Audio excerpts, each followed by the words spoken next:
Okay, we are live, we are recording, phone lines are open, and you are good to go. Thanks very much, Matt. Good afternoon and welcome to the Town of East Hampton Architectural Review Board meeting of January 27th, 2022. My name is Kathleen Cunningham. I'm the chair of the board, and I want to thank all our staff for supporting us. I want to thank each of our board members who work tirelessly on behalf of our town to make sure that the purview and charge of the Architectural Review Board to preserve the character of our community is met. I want to thank the Planning Department, Eric Shantz and Will Highland, and especially Julie Akala. I hope I pronounced your name right, Julie. And Dave McMaster for all their help with us.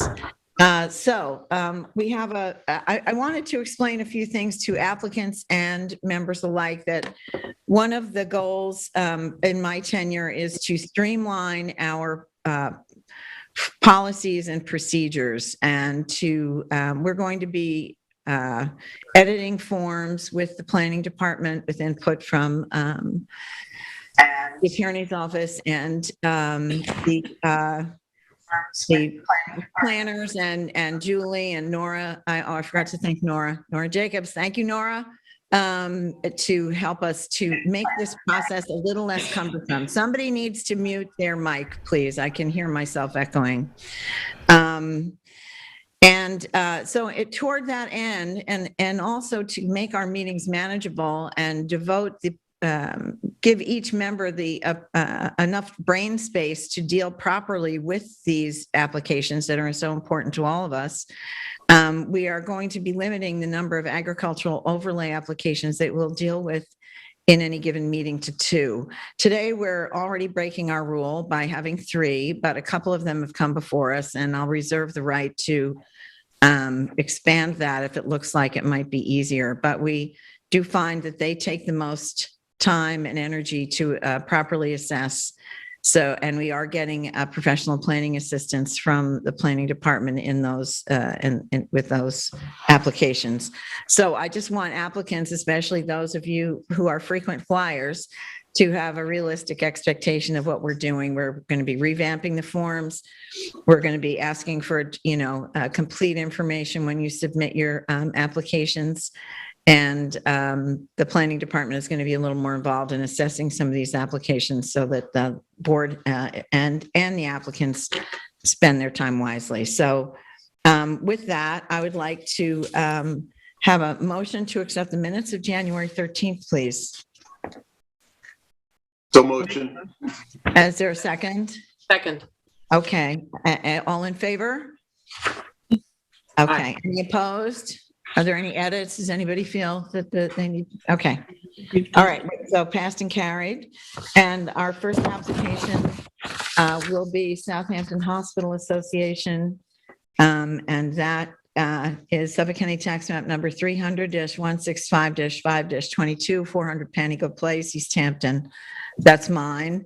This is the second time this application has come before us. And I think that we have all had a chance to look at the samples that have been submitted by the applicant for the exterior roof wall and surfaces. Is Mr. Larson present? Is the applicant present? I forgot to ask that. Yes, I am. Okay, great. Hi, how are you? Hi, how are you? Very well. How Thank are you. Good. Okay, we're good to go then. So thanks for joining us. These, I think Julie had the bright idea to take all these outside and take photograph of them so we'd have natural light. I know that Esperanza also took some photographs, and my sense is that we're having a little trouble matching the roof to the wall, that the roof, to my eye, has a little more blue in it than any of the wall samples. The stone base is fine, I think. Thank you for supplying these other samples. I think people are aiming toward the larch or the ash. And I'll look forward to hearing from whoever just joined us. Mute yourself. Please Hello? I think that's LTV. Okay, a little concert. No, it was not us. Very relaxing. Oh, no? I almost started to meditate. Kathy, Okay. can I just have a second? Yeah. For applicants and agents and everybody else who's not talking or anything like that, please mute yourself. We have a lot of people in the Zoom link. Please mute yourself until your application is up, and then you can start talking. Please. Thank you. That's very helpful. And I second that. Yes. Kathy, and I just wanted to say, I think it was Frank who took it upon himself to do this sample picture. Oh, well done, Frank. Sorry. Didn't mean to. Must give credit where credit is due. Thank you, Frank. That's terrific. No worries. I hope I got the names right. I think it did. I think you did. And one of the confusing parts, I think, from the beginning is that the sample that was sent to us didn't match any of the choices in the booklet. So I would like. Which sample didn't match? Sorry. It's not here. It was the one that you sent us. I don't have it with me because I'm not on the next page.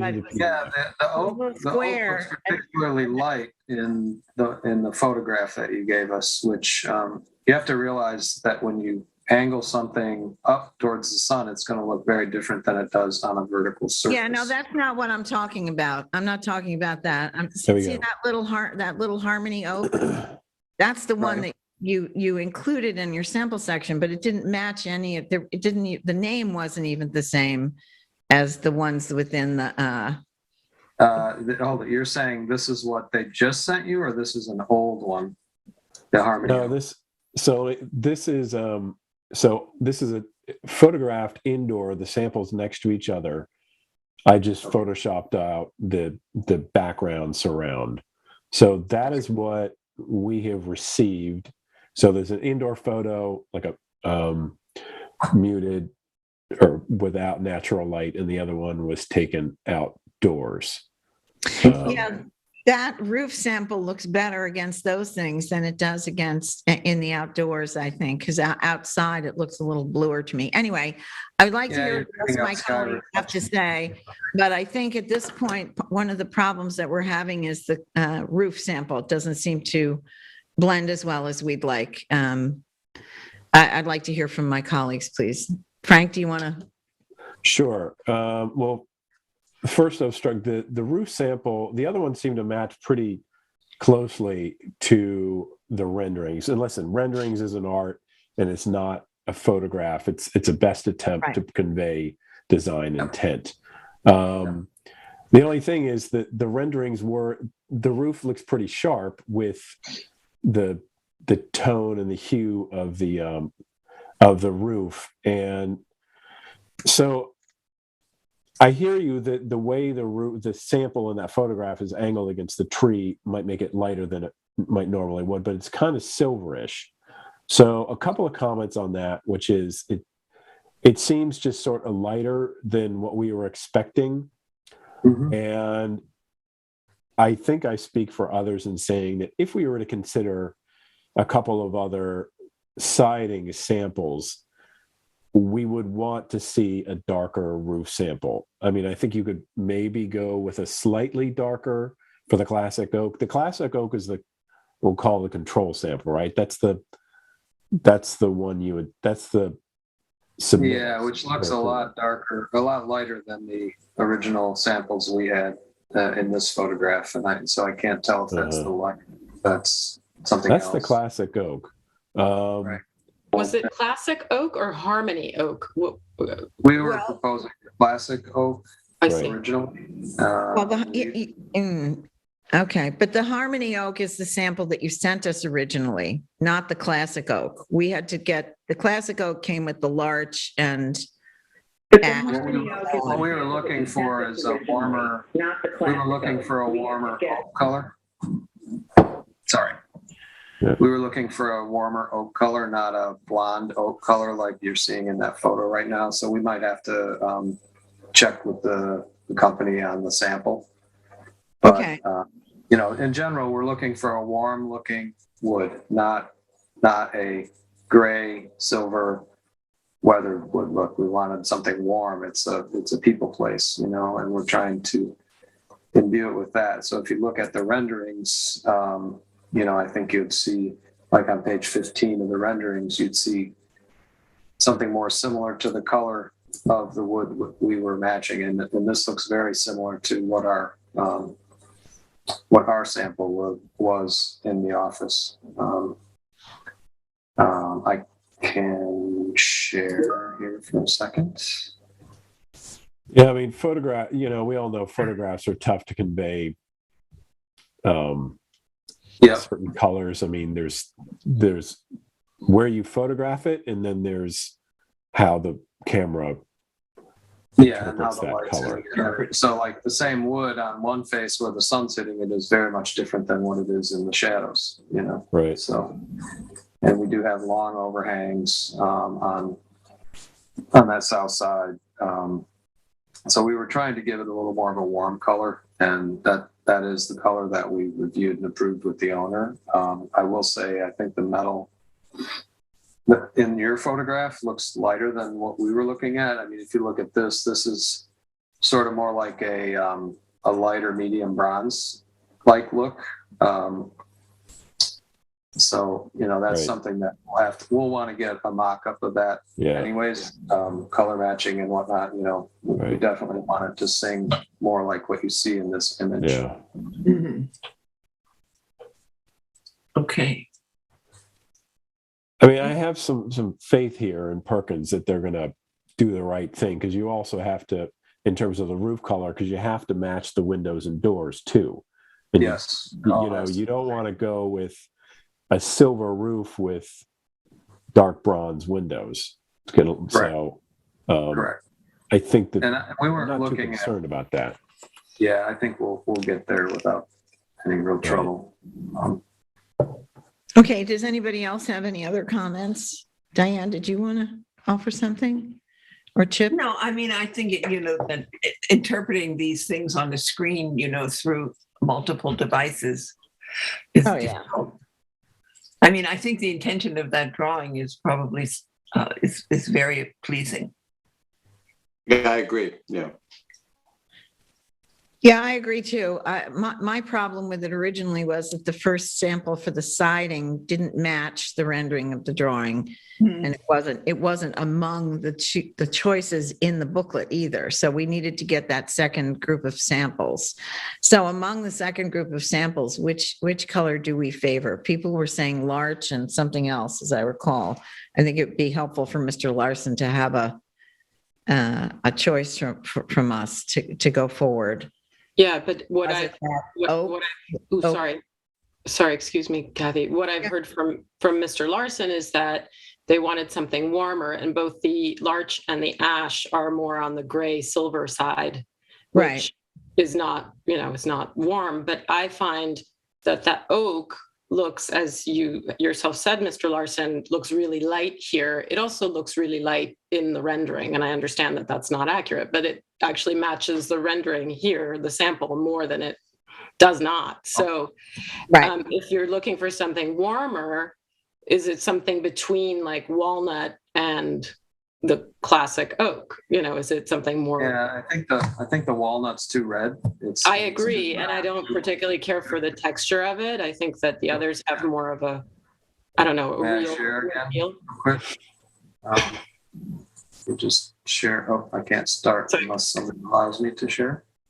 I guess the bottom line is that we want to have the most accurate samples so we know exactly what we're approving. Well, if we could bring up go back to that PDF submittal. I mean, if you look at this is exactly the color you see in the rendering. Okay. Right. Almost Okay. exact. I mean, it's really, really, really close. And that's really the tone that we're looking for. So we'll want to, when we work with manufacturers, we always need to see these things before they get installed and ordered anyways, because we have an exact vision that the owner has approved and we want to meet that vision. So we don't want, artistic renderings to look completely different than the end product. Right. So are you anticipating you'll have other samples to share with us? Is that what you're saying?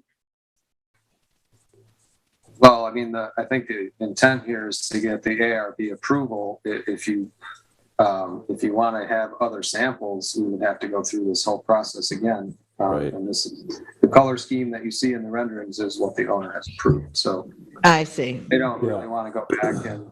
Okay. So you're proposing the classic oak. Is that what you're saying? Yes. Okay. That's what, Yeah.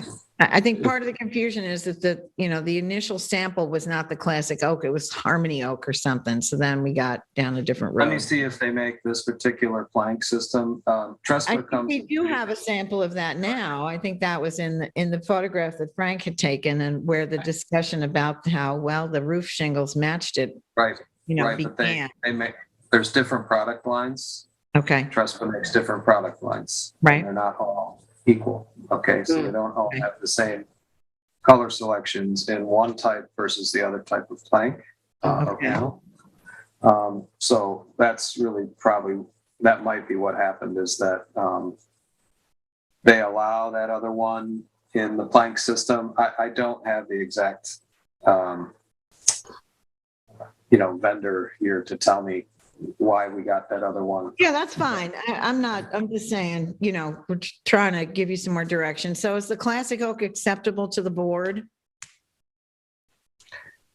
If I may sort of take what I think is the pulse of and please correct me if I'm wrong, but it seems to me that the client, being Southampton Hospital, wants to lean into something like a warmer wood.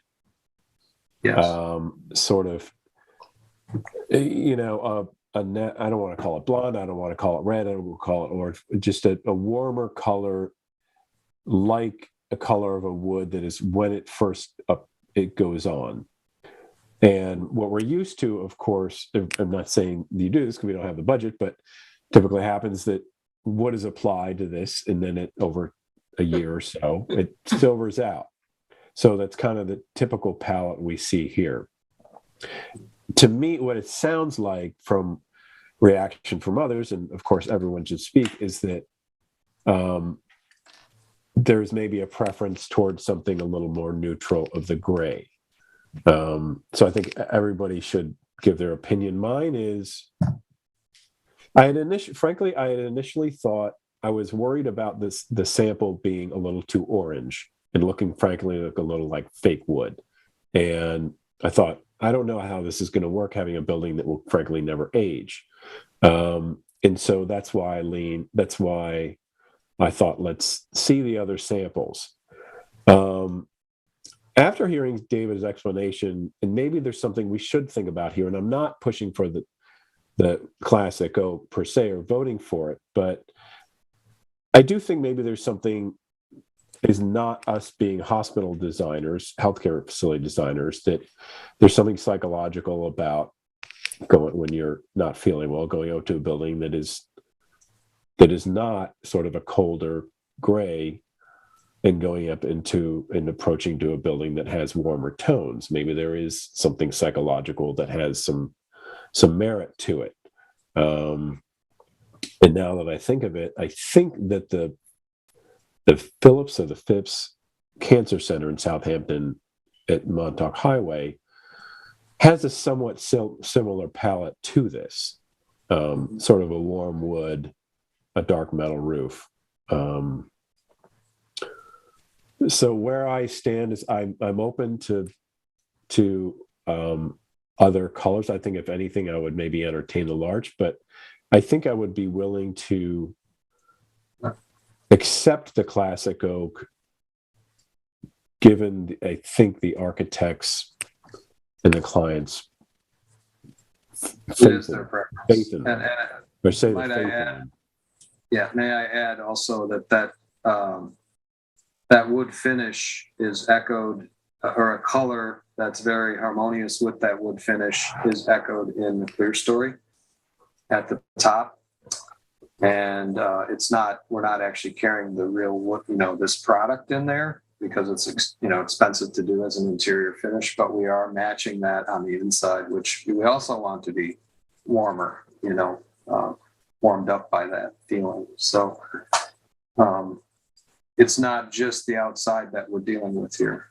And that same type of finish happens to be in the lobby, not the actual Trespa panels, but if I may take you there as we go.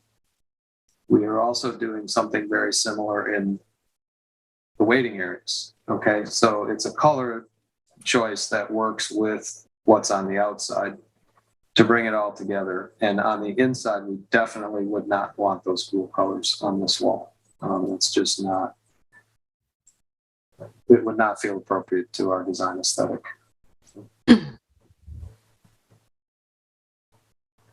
Okay, well, I'm convinced. I'd like to see what others feel.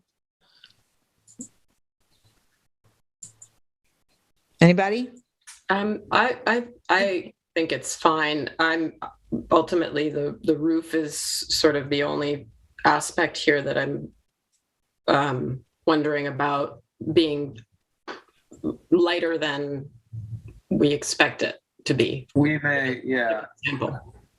Yeah, I would say that we, after I see your photo where it looks so blue, I will want to, our firm will look at that carefully. Hey, folks, we got to keep our mutes No, going. that was me. That was me. Okay. And it All goes right. to my computer. I'm sorry. All right. We will look at that very carefully because we also don't want to see that blue sheen to it that I saw in your photo. Right. The samples we had in our office didn't pick that up, but when you're out in the beautiful Hamptons, when we have a clear blue day, that blue does, resonate off any material that's reflective. So I think we wanted something that's more in this sort of like medium to light bronze range for that color. Right. Are there other samples that you might be able to send us for the roof? I think people seem to be in agreement on the siding, but it feels as though the roof doesn't match the siding. That's a little bit of my concern. We'll have to reach out to the vendor on that. Okay. Well, can we leave it at that then? That would everybody be comfortable with that? Frank, I'm giving you a lot of Okay, so my question is, opinionated, I think. can we proceed with approval somehow with the understanding of that this roof is going to get resolved in terms of the color? I bring this up because I do think there's somewhat of a public urgency to this in terms of approval, critical path, as they say, getting in the ground. Yes. I think it's upon us as members of the board in the public interest to move things expeditiously in the public interest. And I think if it were something major, I might say yes, but I would like to see this move forward. I agree with Frank. I mean, we can have our little, color selections and all this and try and make it better. But this is an urgent thing for the community. There are professionals who've developed this plan. I do not think we want to belabor this as we have other projects and it goes on for months and months and months. Yeah, I think in the interest of the public, I would recommend we proceed and approve with an asterisk that that we basically need a resubmittal for the roof. I don't know quite frankly how that would work. I hear what you're saying. I was on the planning board and we approved this. Everybody recognizes the need for this thing. I'm not sure that it would hurt for us to put it off for 2 weeks till we get the roof samples. I don't think we can approve with an asterisk. We either approve it or they resubmit. I don't think there's a middle place there, and I'm not deeply concerned about that roof color, but presently it doesn't really match. So I would think waiting 2 weeks to get another roof sample is not going to hold this project up in a profound way. I mean, months and months, yes, of course, but I think, and I too have confidence that the architects are not going to choose something that looks awful, but it seems to me this is our job to assess these things, and they've come before us, and people have, exhibited some concern about the coloring. So I don't think we can, I mean, much as I would like us to be able to cut the baby in half, I don't think we can. I think we either approve it or we don't approve it. So if people are confident that the roof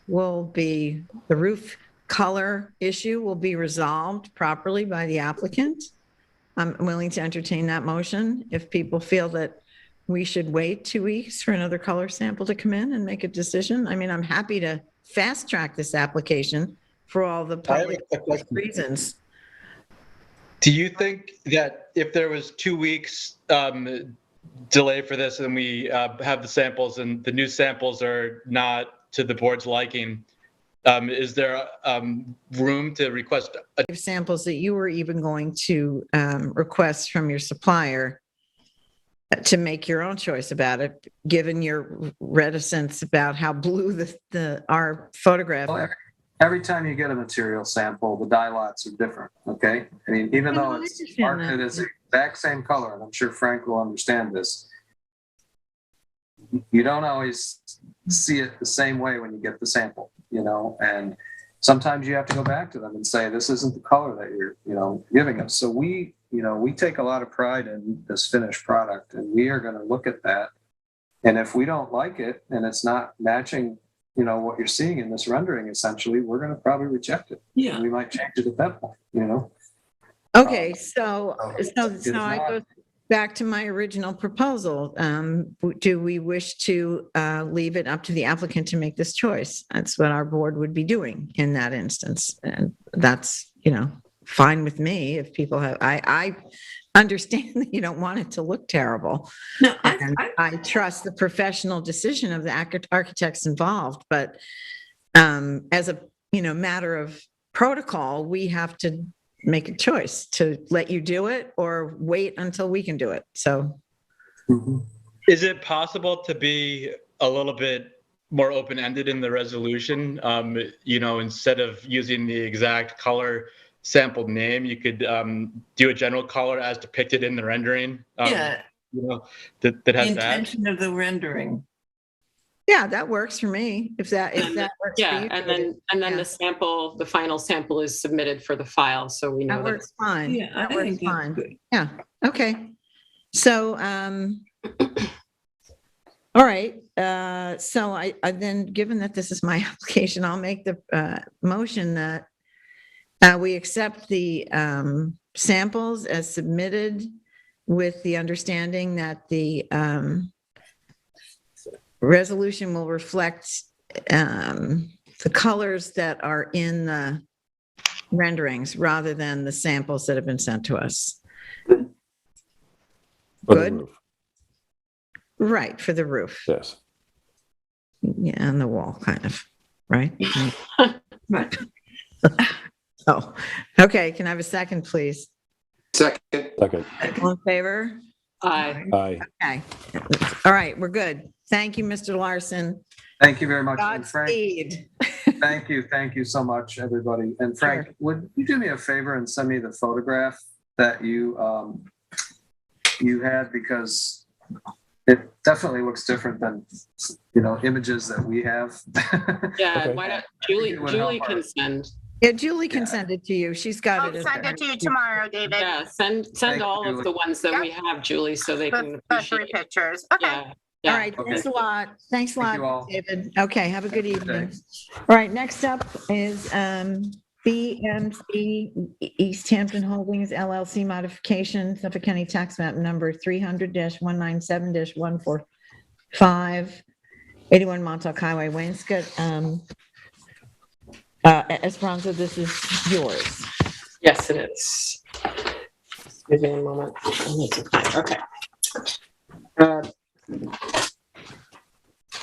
This application is for modification. We have a resolution dating to October 28, 2021 for this BMC East Hampton, which is located on Wainscot Northwest Road at the corner of Montauk Highway in Wainscot.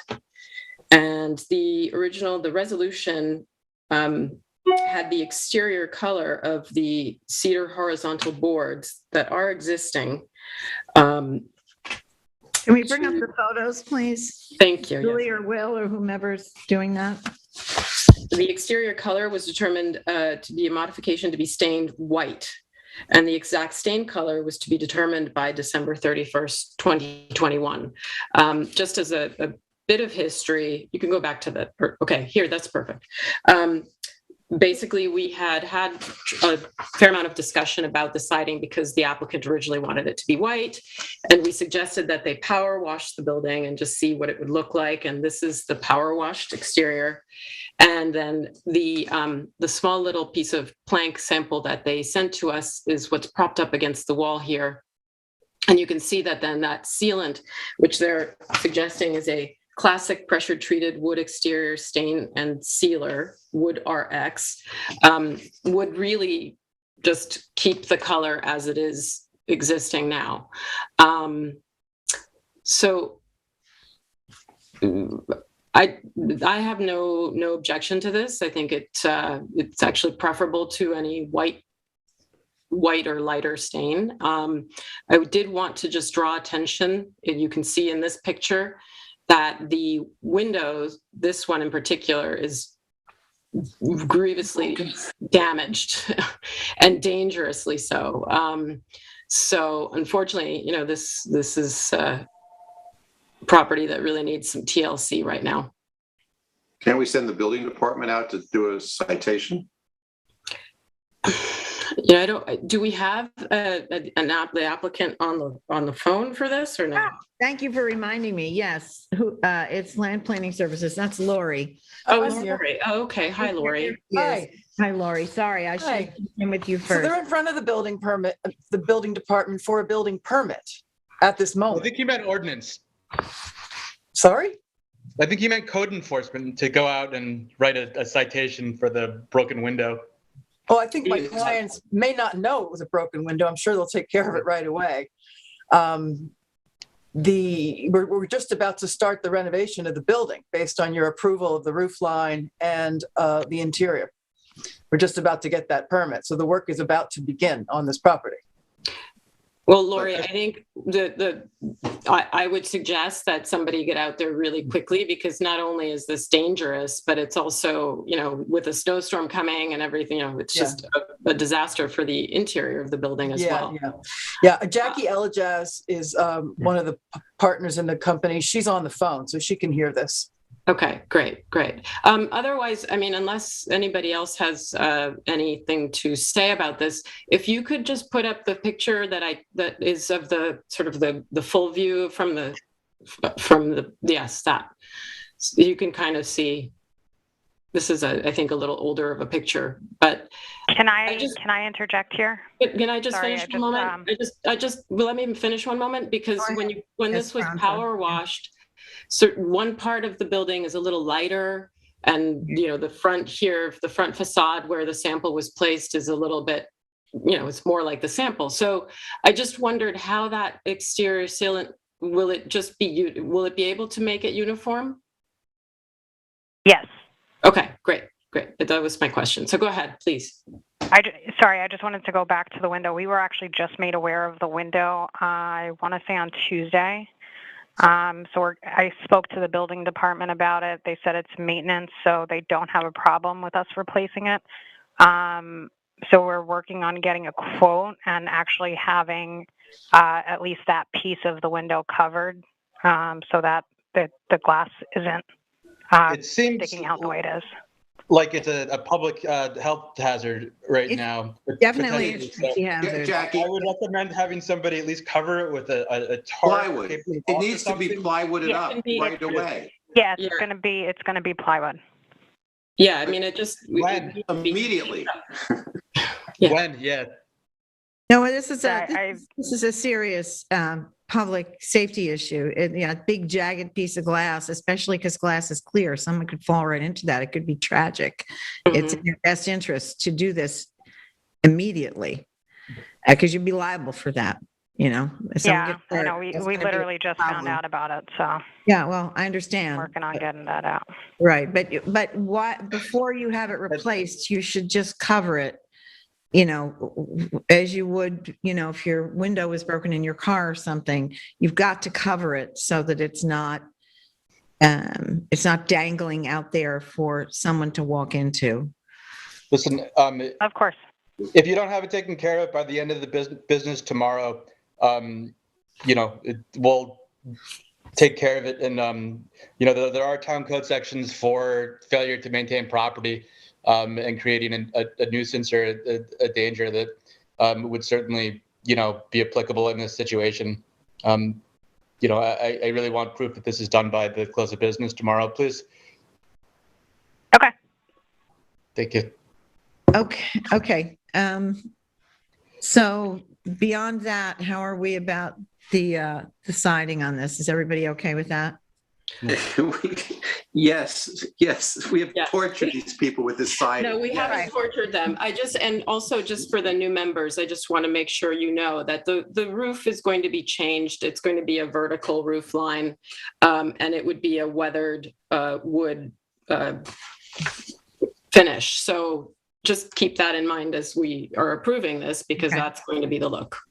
Okay. So- There is also Can a I- letter from Ann Sherry, the architect, that was circulated to Joe Palermo at the building department for this, that just clarified that the plans that were submitted, they didn't necessarily match the date of the plans in the resolution, or there's a discrepancy, but there are no changes.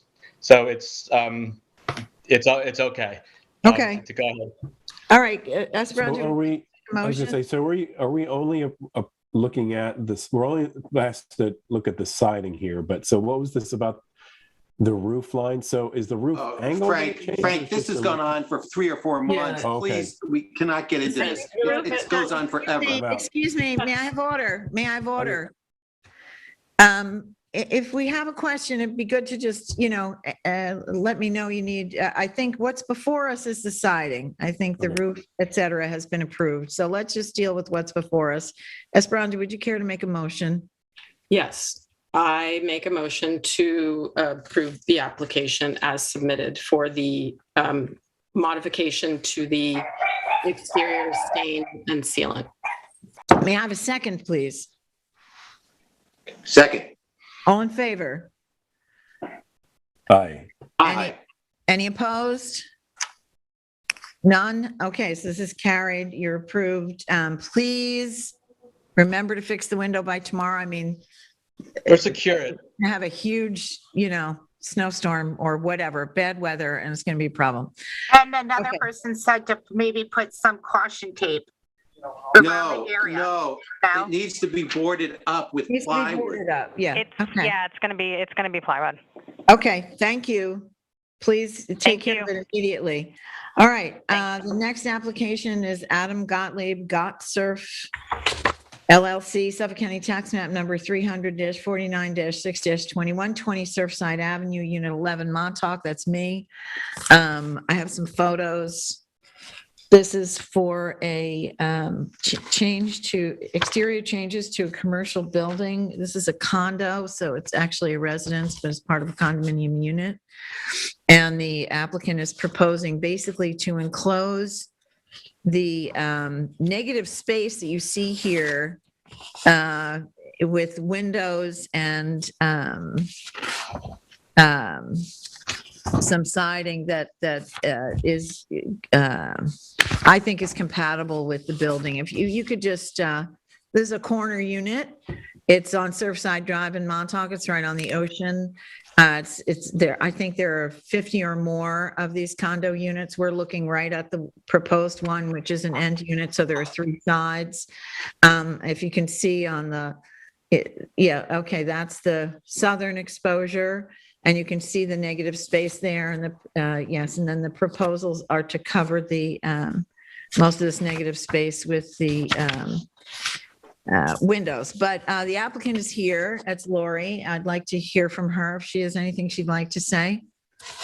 No, we've done this about 17 times now at the same complex. Okay. And everyone has to look the same. It's a condominium, so they have to remain uniform. So there'll be no Right. change from the other units that have had their alcoves enclosed. Right. Okay. And I did take some pictures of some of the neighboring units and across the way and so forth. And that was also submitted by the applicant. And I don't see any problem with this. They're not expanding the footprint. They're just enclosing, space that's already there. So if any of my colleagues have anything else to add. I know we've seen this before, but did we actually have their like an elevation or something that shows Right. I the mean, work is? We submitted plans.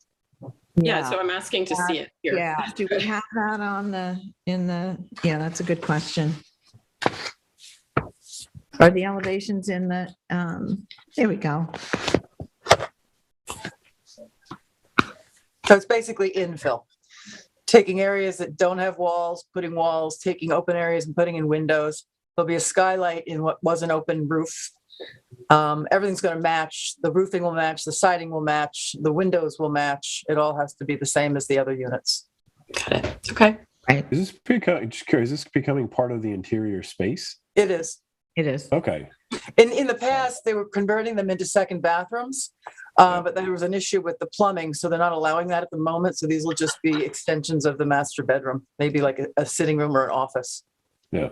Well, if you're filing it as a, change in floor area and conditioned space, then It's been before the planning board, but we're not, it doesn't increase health department density, occupancy, or parking. right. Yeah. Okay. Well, does anybody else have any other comments? So No. then, no, Chip, you good with this? I'm perfectly fine with it. We've done others. Okay. Okay, great.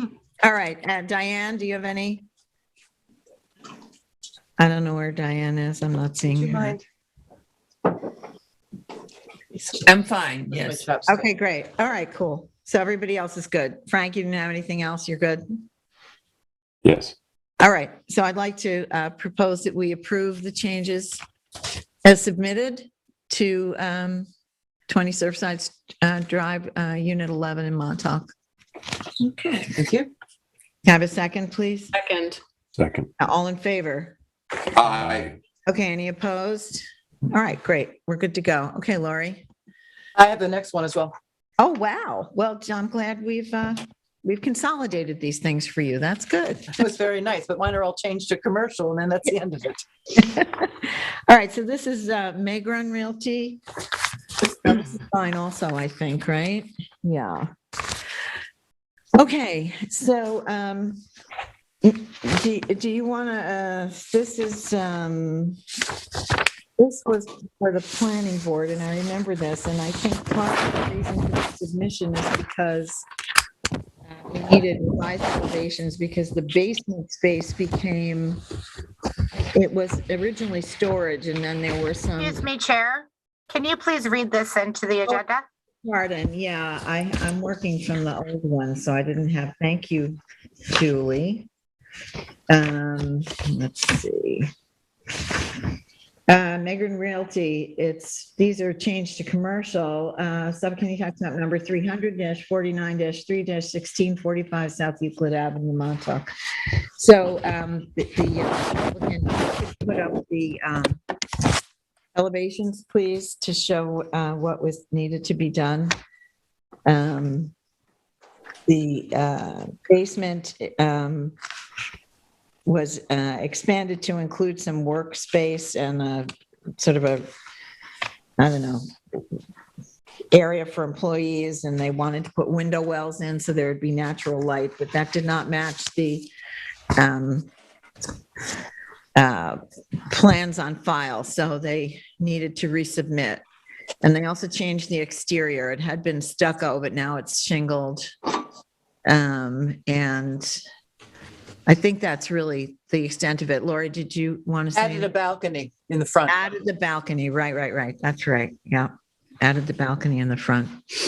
So the foundation is dug on this. I have a picture of that, although it's of no use to anybody. And this has been a long time coming. So does anybody have any questions for the applicant? I think we also had a lighting submission. Were you going to bring that up, or? Yes, yep. Oh, right, Yep. yeah. Yeah, now the lighting plan is also part of what was resubmitted, and my understanding is that it's not compliant, Lori. I think we need. Yeah, I looked it over this afternoon.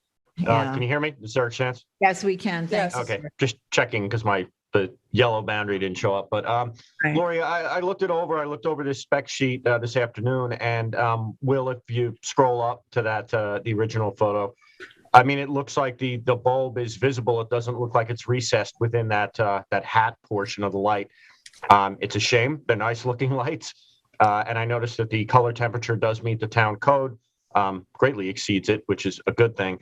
But it's a visible light source, which is going to produce glare. So, an alternative fixture should be chosen. I don't know. I will say though, I don't know that that's necessarily within the purview of the ARB. Obviously, lighting does affect the overall exterior appearance of a building, but really most of the time the ARB should be, confining reviewing lighting issues to, first of all, sign lighting makes total sense. But also if you're looking at things in the agricultural overlay district, you're looking at the overall appearance of it. But this does require a modification from the planning board of their site plan approval. Normally lighting plans and lighting issues of, doorways and things like that are handled by the planning board. Obviously, whenever we go to do a CO inspection for the property, there was an approved lighting plan that didn't include these fixtures way back when. As you know, this application's been going on for a while. Ultimately, though, when we go to do the CO fixture, we ensure that every fixture, even if it's not the exact one that was approved in the lighting plan, is compliant. And if there's a, appropriate alternative fixture chosen, we usually sign off on that. But unfortunately, this fixture does not meet the code. But I would say with that in mind, and the fact that the planning board is ultimately going to have to review lighting and approve a modification plan, I don't know that would hold up the ARB from making their decision, but I'll leave that discretion to you, but just letting you know that that fixture needs to be replaced. Yeah, I think we might be able to shield it because we had a similar fixture on another project recently, but I'll look into that and get that to the planning board.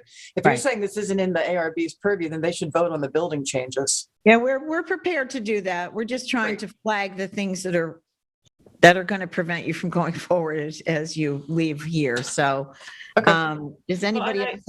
Yeah, I would just add, I mean, I agree that it's not under our purview to determine the exact, the lighting, whether it's dark sky and so forth, perhaps, but isn't this part of design and materials? So I would think that the look of them should be something that we're looking at as well. For sure. Yeah, no, that's true. That's true. Okay. But in this instance, it needs to be reworked. So Yes. They'll come back to us with that. Okay.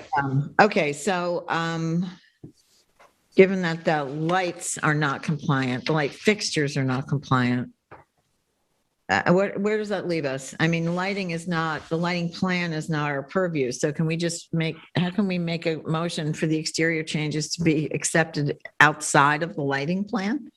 Just approve the building plan, the building changes. I understand, Lori. I'd like to consult with counsel on that. Oh, sorry. I didn't know you were Okay, asking. I know what you think. I'm just trying to get it right on my end. So David, if we're going to, if the lighting is not compliant, how do we? I guess I would want to know how significant the changes will be. Like if it's going to be a totally different fixture, like what would planning board do? Because then, I mean, that might change the ARB's opinion at that point. I'll find that out and get it to the planning board. Yeah. If we can shield these with internal, if we've been able to do that with other light fixtures, if we can shield it, we'll stay with the same fixture. But if we can't, then we have to change fixtures.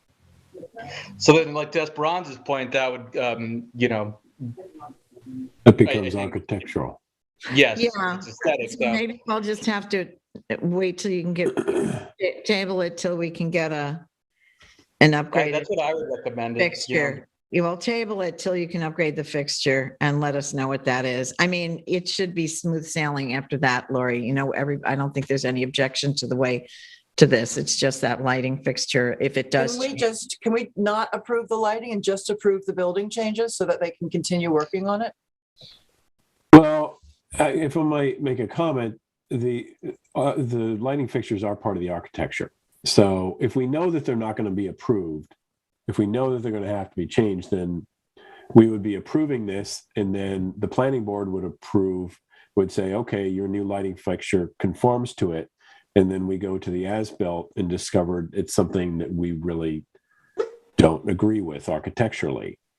Exactly. So we've approved something. Yeah, right. We've already said that. Yeah, we've said that the lighting fixtures, not the light they shed, but the fixtures are part of the architectural evaluation of this building, which is our purview. So given that What I meant is like we would come back with lighting with a separate application. but I don't think we can segregate them, is what I'm saying. I don't think we are in a position to cherry pick out one piece of it.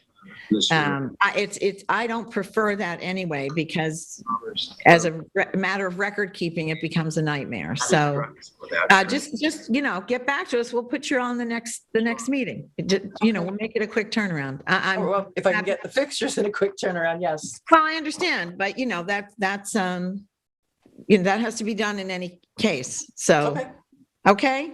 Yes. All right. Thank you very much. Thank you. All right. So now we're on to business sign, Red Door Grill, care of Ocean Graphics, Suffolk County Tax Map number 300-197-2-10.1, 354 Montauk Highway, Wainscot. That is Ocean Graphics is our representative on the line. Should be either Skylar or Will or both of them. I'm going to unmute them. They called in. It's a 329. Yeah. Yes, I got them. Thanks. Ocean Graphics, if you can do me a favor and just mute your television. I had to mute you before because I heard the meeting again. I'll give you a second.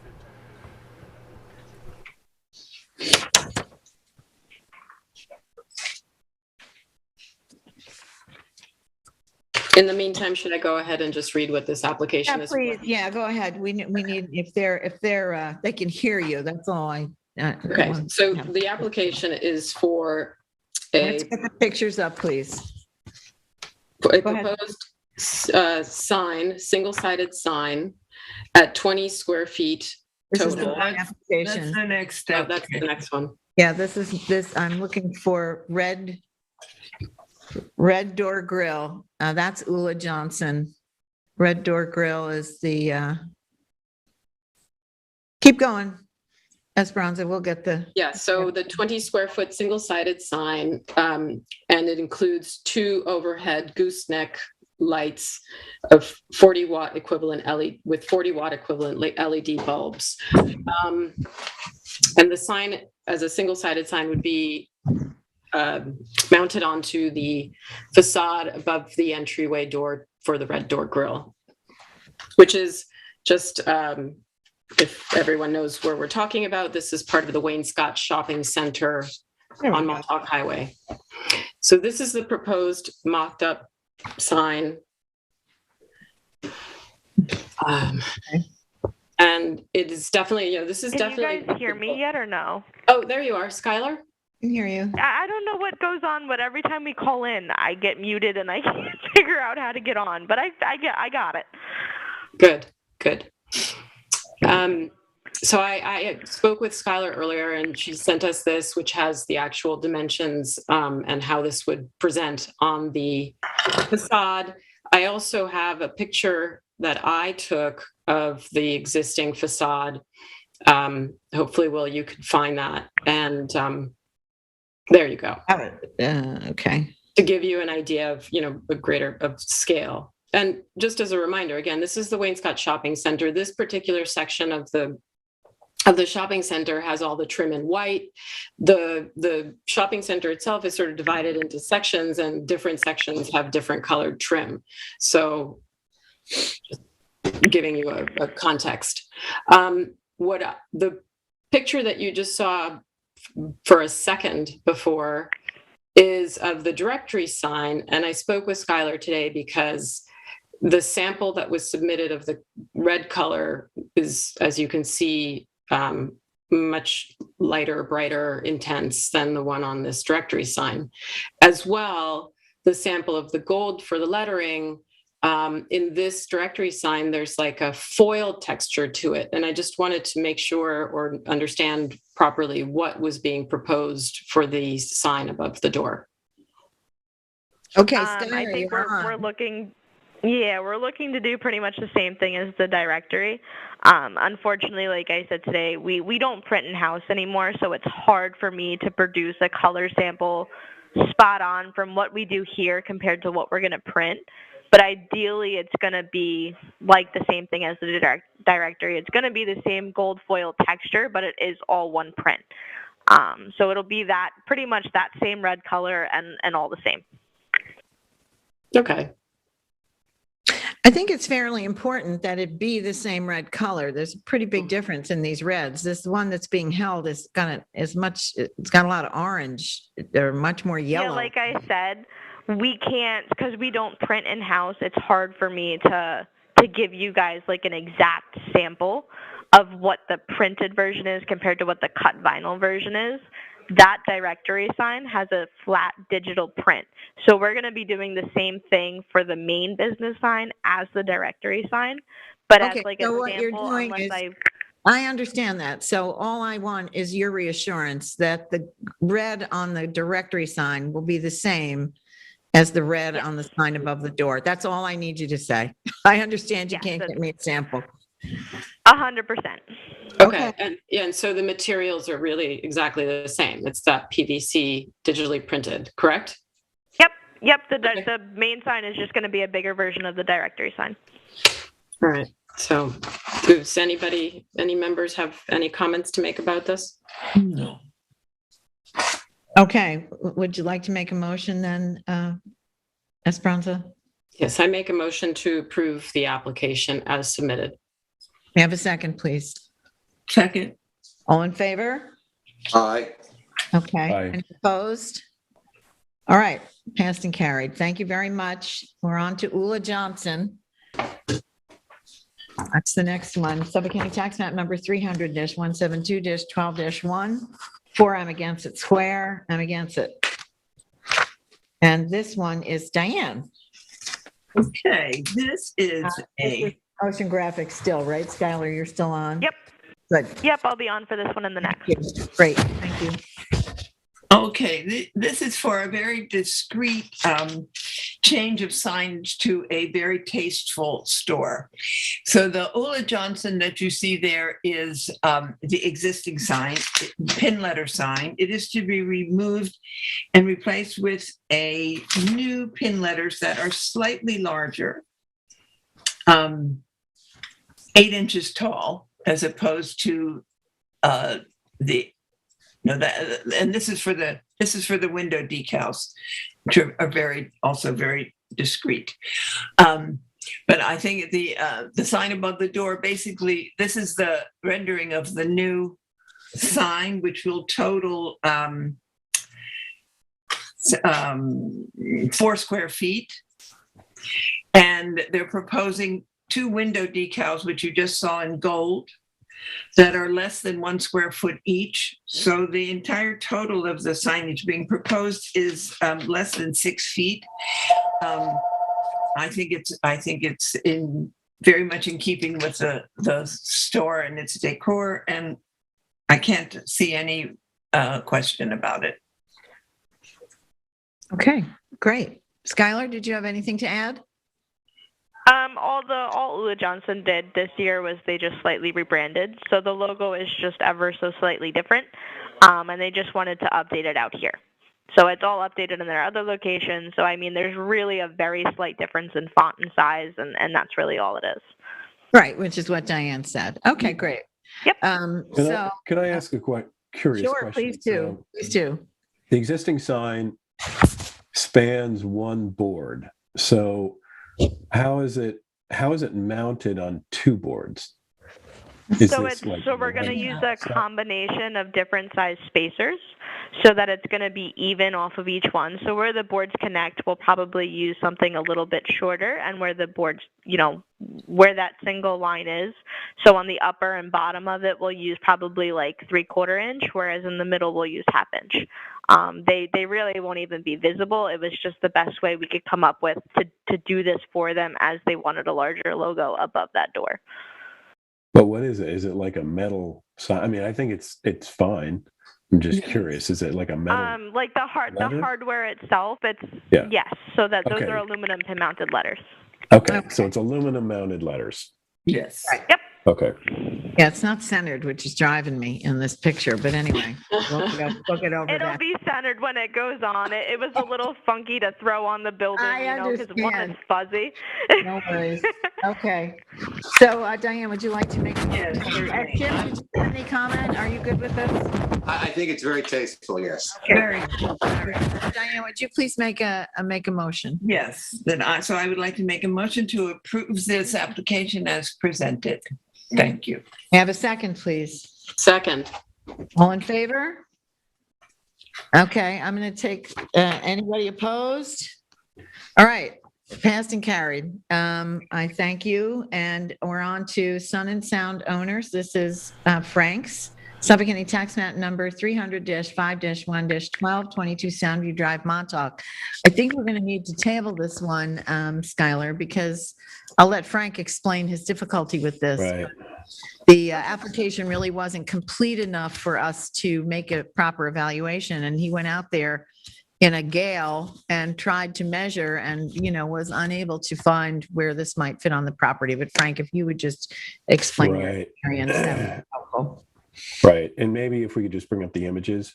Please. Yes, please. So for background for the board, 22 Soundview, this is a hotel property. As you can see from the survey off of Westlake Drive, this is a view from Westlake Drive, that photo.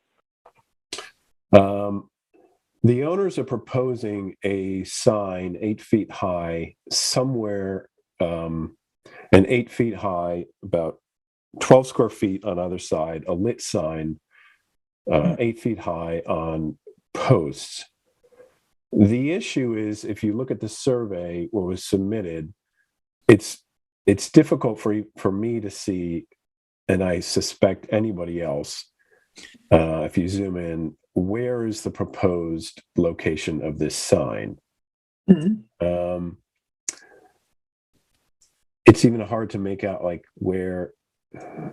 what is considered a planter. Is a planter the non-paved portion, or is it an actual planter? So what I would propose is that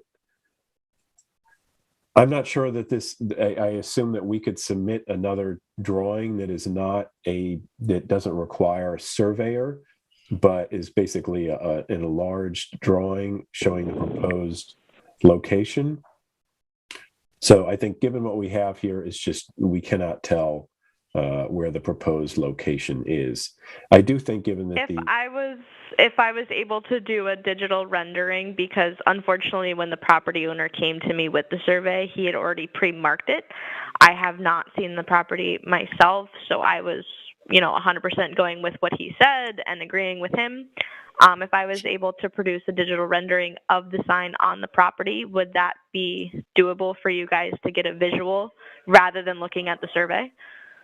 It would help us have the visual, but we need the survey with the sign depicted on the survey, just for the file. It needs to be recorded in that way.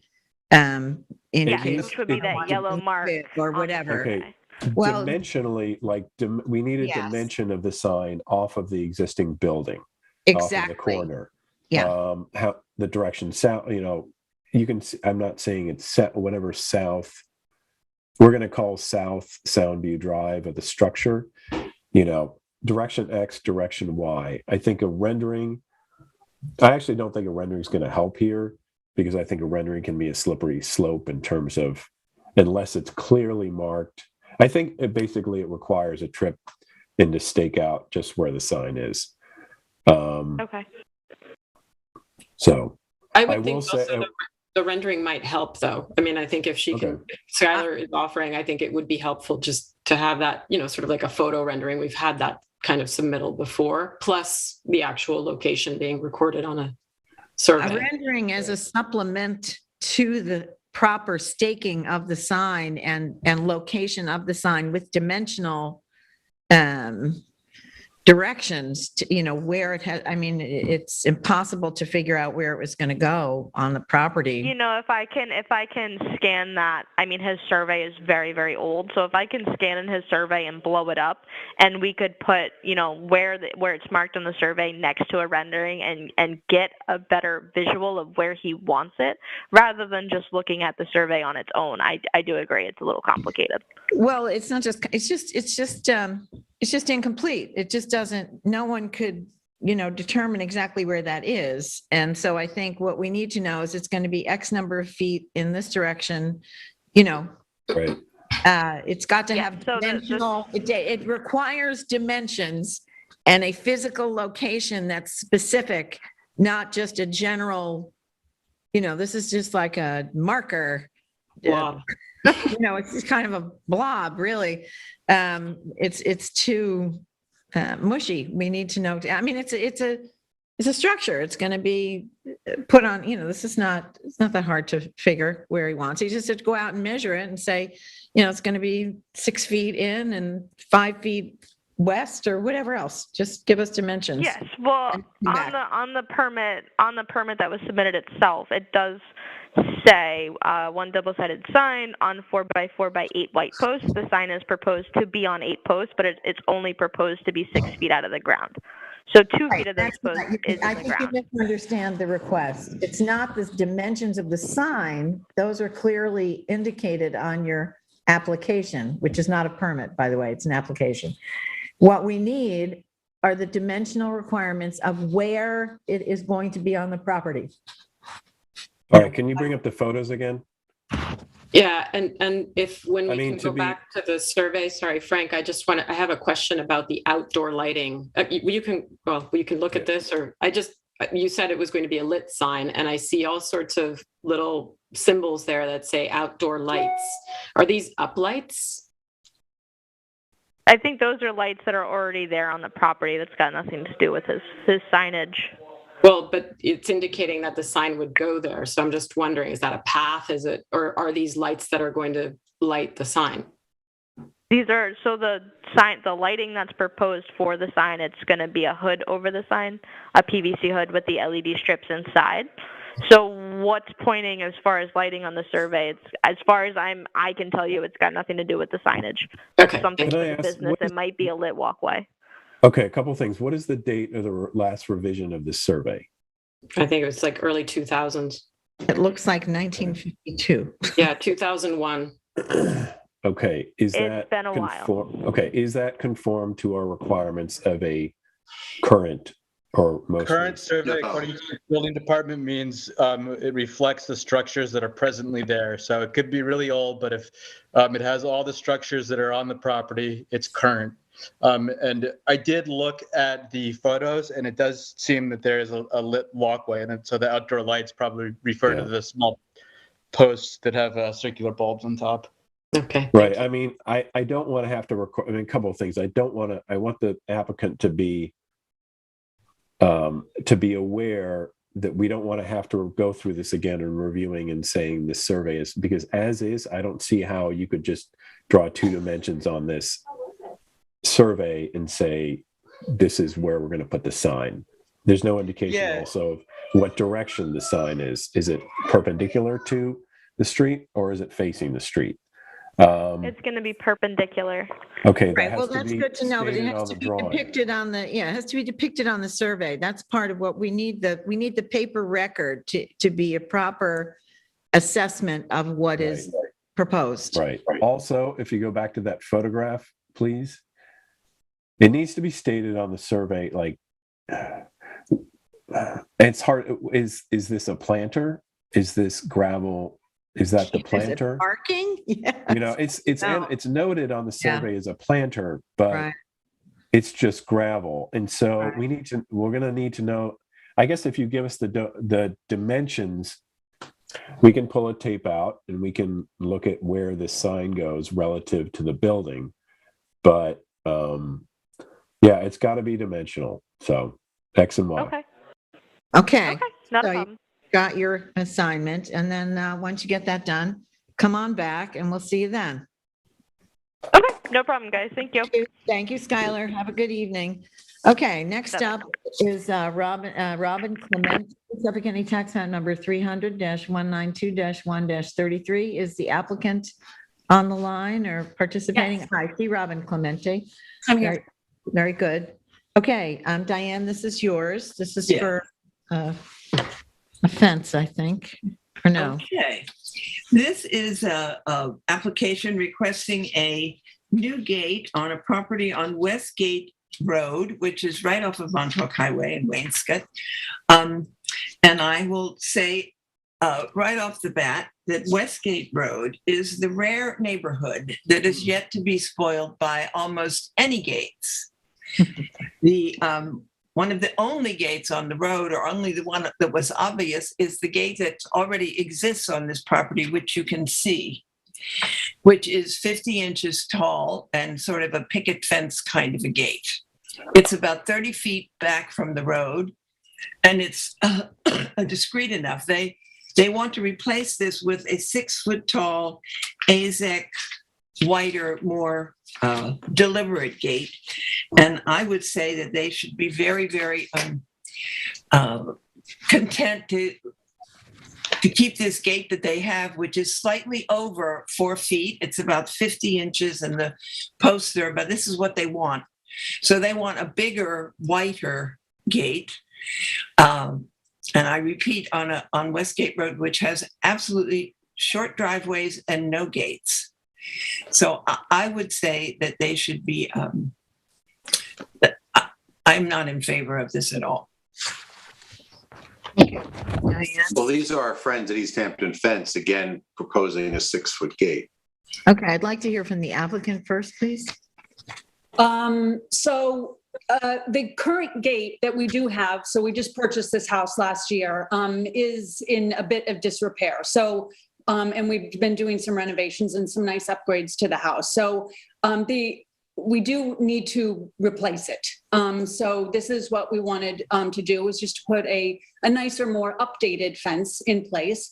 And also the one we currently have isn't really working great. So we're also, it's a part-time resident. So we do just want to have a little bit of just security when we're not there. Understand all of your concerns and would be open to some suggestions of what would be the right thing to do in your opinion. Well, thank you, Ms. Clemente. Chip, did you want to continue your comments? Yeah, I mean, I understand the applicant's concerns. A 4-foot gate versus a 6-foot gate. If someone wants to hop that gate, they're going to hop the gate. I would look for a much shorter gate, sort of mirroring the one that's there now, but updated in better materials and new.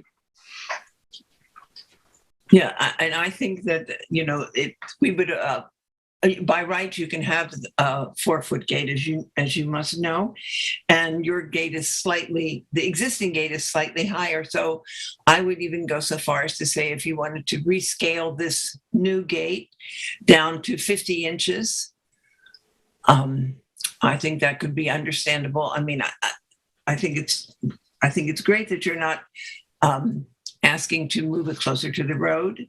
I think where it is fine. But I think to put this gate in, I mean, where it would, it's going to be much more obvious than the gate that you now have. Would a concession to make be that you might be in favor is to have it be more transparent. So maybe only, maybe not have this solid portion and instead have it be just spindles like we currently have instead.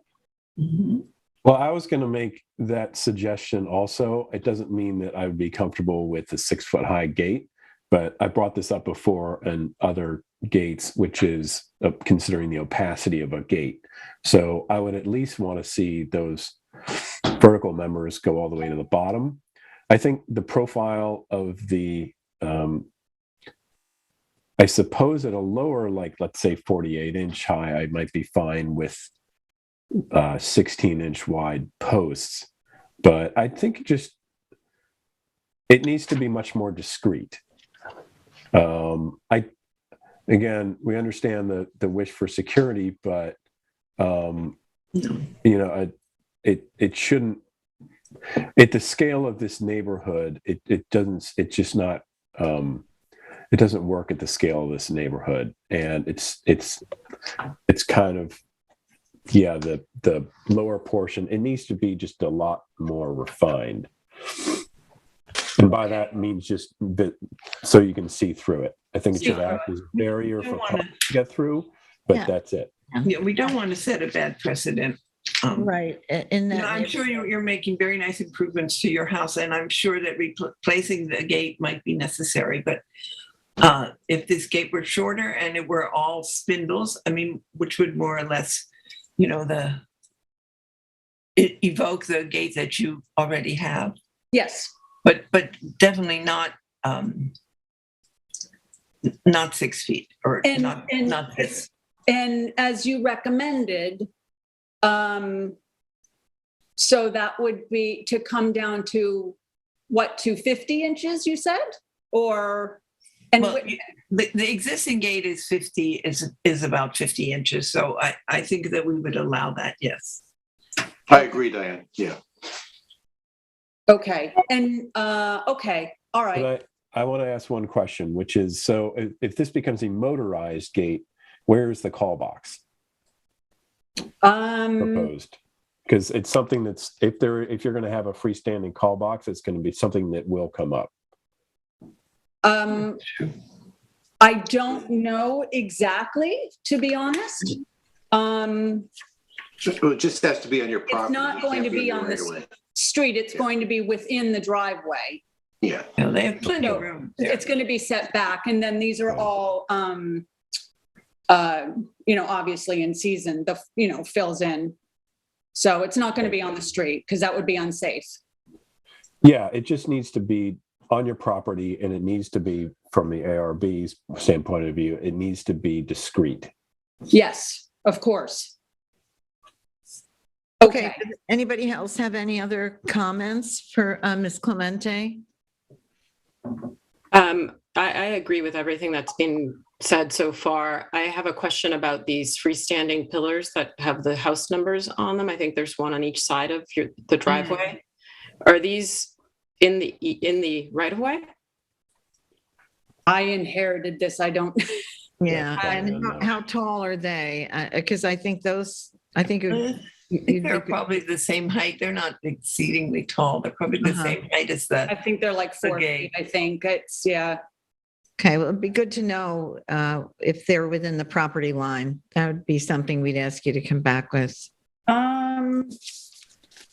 Okay. Because I don't think we have a survey, right? We do have a survey, but they don't appear, I don't think. Okay. Survey. I mean, my recollection, if I'm not mistaken, I walked by this property and I thought that this gate had just been constructed in the last year and a half, or did you just do work on it or something? Because I remember seeing some, a crew working here. I just, in agreement with everything that's been said, anything like what you're proposing, I would be not in favor. It's just not in keeping with this neighborhood at all. Proposing what, Esperanza? Well, what is being proposed? Yeah, with what's the submitted. intention- Yeah, Yeah. what was submitted, right. I would not be in Yeah. favor of that. Yeah, I don't- But are you I don't okay with think 50 inches? Yeah. I'd be okay with no gate at all or a 4-foot gate. Or even 50 inches. It's 2 inches difference. Yeah, I know. 4-foot gate, yeah, 50 inches. Would the board be amenable to recommending to Ms. Clementi that she scale the proposed gate down to 50 inches has been recommended by many of these board members, and also to provide us with something that's more opaque, that the, No, more translucent. Transparent. sorry, forgive me, yeah. Okay. the- More open. More translucent, more in keeping with the style of gate that's presently exists. You know, to my mind, you could just replace it in like and kind if it needs improvement. That would be okay with me. I don't think that, you know, one of the things that we're charged with is maintaining the neighborhood character, and having any gate is not part of the neighborhood character there. And once we start having gates, this is not a gated community. You know, this is a rural community with open vistas, and the idea isn't to be walling things off, with all due respect. So I think if you were to come back to us with a different design that incorporated some of the comments of the board, that we would be willing to take another look at that and likely approve that submission. Does everybody agree with that? Yes. Yes. Okay. Okay, I think that that's fair, and I will go ahead and do that, just so that I don't want to waste anyone's time. So I just want to make sure that when I give East Hampton, Fence and Gate the right advisement, the 50 inches, that's not the posts. Is that the actual gate? Because I do notice there is a height difference. So I just want to make sure I give them the right advisement, please. Yeah, we don't want the posts to be as high as 6 feet. The whole, whatever, everything, 50 inches for the posts and 50 inches for the gate, or 50 inches for the post and 48 inches for the gate, would be my suggestion. And also, please just find out whether those numbered posts are, that other set of posts are on your property line or not. Because if not, Looking at the survey and looking at the photo, I'm guessing those posts are in the right of way. that was my guess too, which is why I'm asking her to try to check that out, because that's something we have to deal with. I think so too.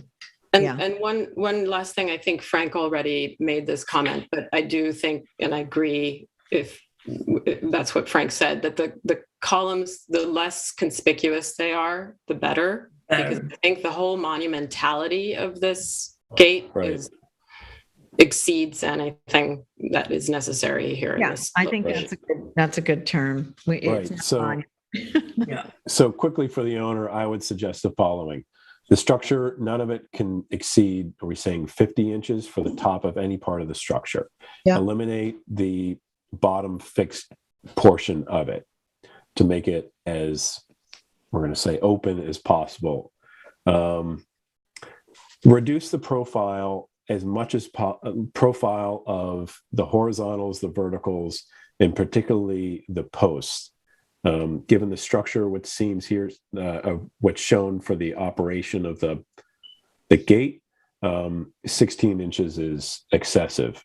So the whole thing needs to be scaled down in its height, the column profile, and I would if you're going to keep this, run the verticals all the way down to the bottom. We are also going to we also would want to see where the call box is. I think that's a fair that's request. right. That's a good point. Yeah. Show that on the survey where the call box will go. And that should be, preferably something just discreet that sticks out of the hedge.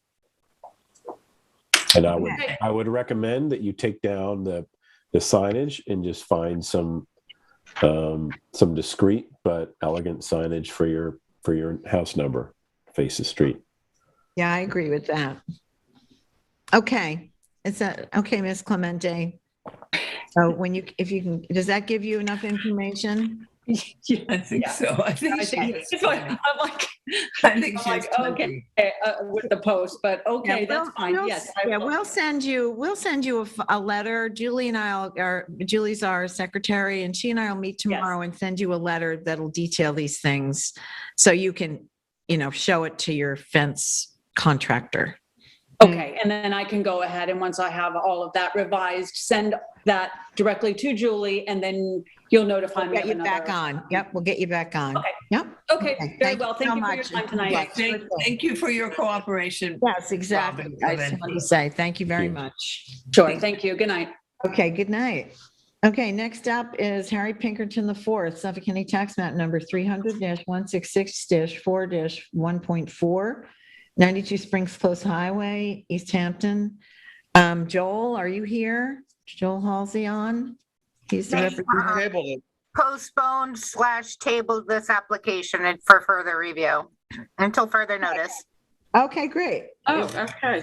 I did not get that message. I did not get that either. Okay. All right, great. Nice. That'll simplifies the things a little bit. Yeah, they only let us know that a couple hours ago, right before the meeting. So Yeah. sorry about that. That's Thank okay. Hey, listen, we're not adding. Lackawanna LLC, Suffolk County Tax Map number 300-35-5-7, 22 Hedges Banks Drive, East Hampton. That's mine. This is an application to legalize two walls that are existing, Steffel concrete. Could we bring up the pictures, please? Maximum height of 8 feet 4 inches and LaGuardia Design is on the call. okay, great. Thank you, Julie, for following up on that. Can I state for the record that I am recusing myself? Oh, yes, please do. Yeah, Frank is recused from this. Yeah, so this is Mr. Hanbach? Yes, Ian Hanbach from LaGuardia Design for the applicant on the line. Okay, great, thank you. So there are two freestanding walls at the front of this house. They're big. The first one is over 8 feet and it's about 45 feet long, I think. I forgot, I have it written down here. 41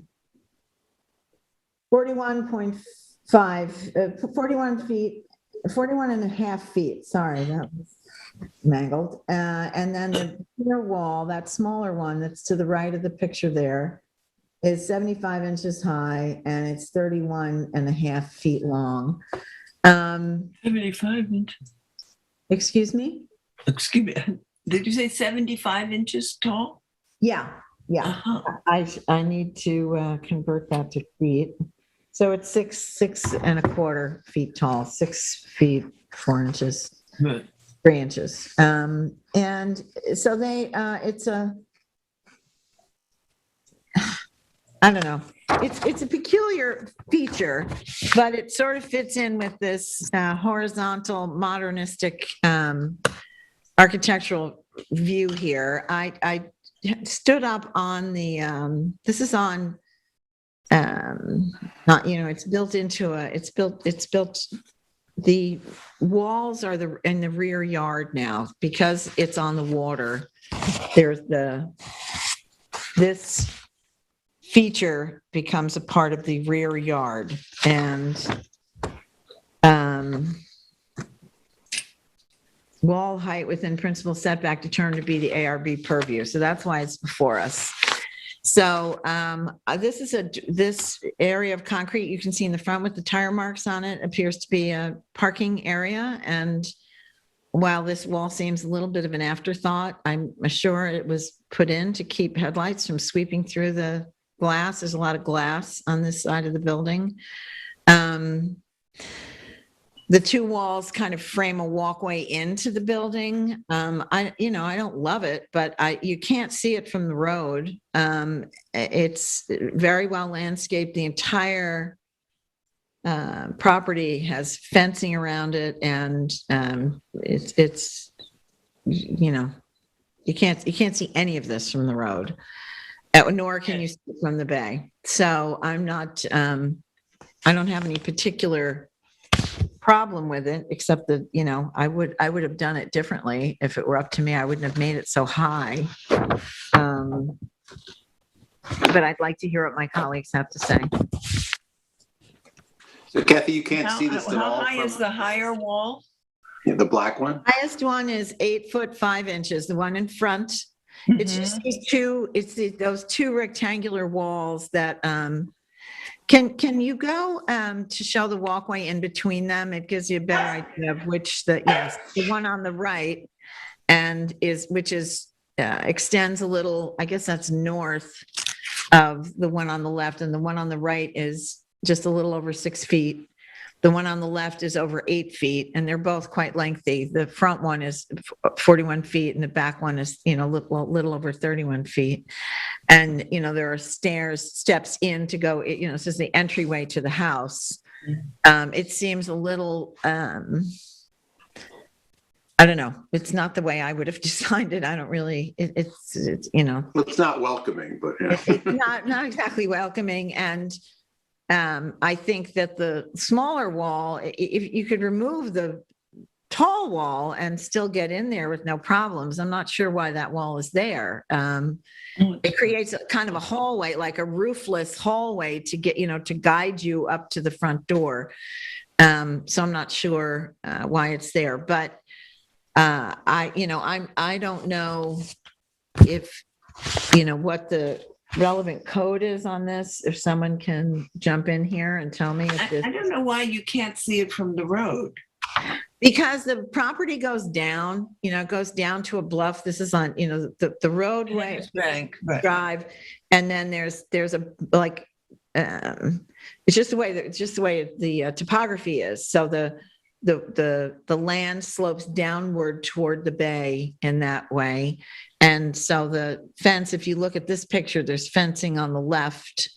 That's part of. Are there any other views of this?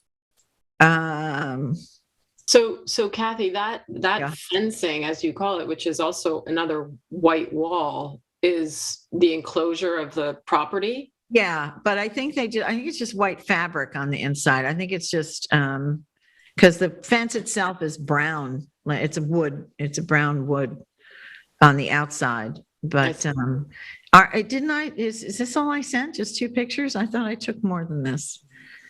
I mean, this is all about, planes and architecture and right. Look.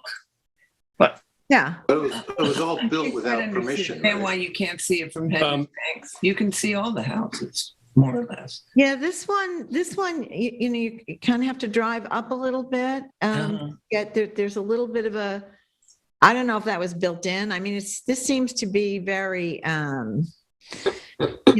vegetation and the construction seems relatively mature. I don't know how old a home this is, how long it's been there. Why is it before us? Yeah. Because the wall, I'll let. Walls are over 6 feet. Yeah, I think the walls are over 6 feet, and it's in the rear yard, and therefore I think they were directed by the building department. Ms. Chairperson, if I could. Yes, please. Yeah, it says building department, wall height within principal setback determined to be ARB purview. So it's within the setback. That's what it is. Is it on that? Well, that's the oddity of this. It conforms fully to the principal building envelope.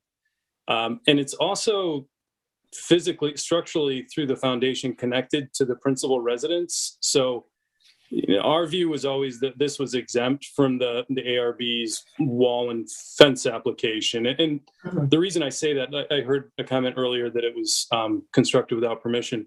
It was always on our building permit application that the wall heights varied slightly, but didn't break any sky plane or, building, roof height codes. So we had always viewed this as exempt. And the reason I say that is, through due diligence, we actually determined that the fence out along the street did fall into ARB purview and did a formal application and review for that, which was approved. And this was never, suggested to go in front of the ARB. So it's only as we're trying to close out our permit that this has been flagged. But it is a surprise to us, given that it falls completely within a compliant principal structure envelope and is physically attached to the principal structure. So that's the setback when it says within principal setback. It complies with principal, yeah. Within That's what that principal should say. setback. So it complies with that. I mean, what is the distance of the, see, I'm getting on the left side of the screen for the bigger wall, what is the distance to the side yard there? To the side yard or to the hedges banks? To the side yard. Matt, are you on the line? Yep, I'm here. I wonder if you might be able to determine that through CAD. I mean, I can tell you, Mr. Chairperson, that it's at least 35 feet, but it's probably more than that. But we'll confirm that for you. And it's at least 60, possibly 75 feet off of Hedges Banks, off of that property line as well. Yeah, no, I see that. I'm just trying to see if part of it is because it's a side yard setback. I guess it's just the height of it because it exceeds 8 feet. It's 8 feet 5 inches. I think that's part of the problem. Yeah. So it's just too tall, and that's why the building inspector sent it to us. That would be my That's my understanding as well. Yeah. Okay. Well, I don't have any particular problem with it. It's not my cup of tea, but it's built. It integrates into the rest of the property well enough. I don't think this photograph is complimentary because all you can see really is the parking area. But if that parking area wasn't there, I think that it has it's this horizontal line, this, about the planes of this, I think and you can see through the window. You can actually see the bay. If you look through the window, you can see through the bay there. And it's built back, within off the bluff. So this makes it a rear yard rather than a front yard. And my inclination would be to approve it, but I'd like to hear what my colleagues have to say. I kind of agree with you, Kathy. It's not my cup of tea. It's probably they push the envelope here to do this, but what are you going to do? Tell them to take it down, or lower it. So I'm okay with it. Yeah. Okay. Anybody else? Diane? Okay. Well, I actually sort of like it. I mean, I can't understand how it's not visible, but whatever. If everybody wants to let this go, I think it's okay too. What about you, Esperanza? Yeah, I understand the whole concept, and I'm in agreement. I find it's a very cold, hard feature for this location, but it's not my house, and I'm not going to live there. It's not welcoming, but you're saying it's nothing that can be seen from the street, so it's not a wall that would be impeding a view, or I don't know, something that No, so I mean, just to revisit that, when one drives into the driveway, there's a little bit of an incline, and the fence goes up from there. And then when you drive in, you sort of drive down. So that's part of why this wall is not visible from the street. That's my main issue, is no one can see it except you're on the property, which is why I feel like, this is fine. I mean, and it does, it fits into the architecture of this. I just think it's a little big for my taste. I would have done it smaller if I was going to do it, or maybe a clear, I don't know. I'm not sure why it's there. It doesn't matter. So if everybody's in agreement, I'd like to propose that we approve this application as submitted. May I have a second, please? Second. All in favor? Okay. Aye. Okay. Anybody else? Anybody opposed? We do have one caller on the line. Okay. Pertaining to this application? It's not clear. We can unmute them and see what application they're here for. Or the name is Billy Hajek. Oh, Billy Hajek. He's a planner. He must be representing somebody. He's probably one of these ag overlay things, is my guess. I don't think, he's definitely not this. Okay, so Mr. I think Hanbach. he's on for a future agenda, for an ag overlay for the future.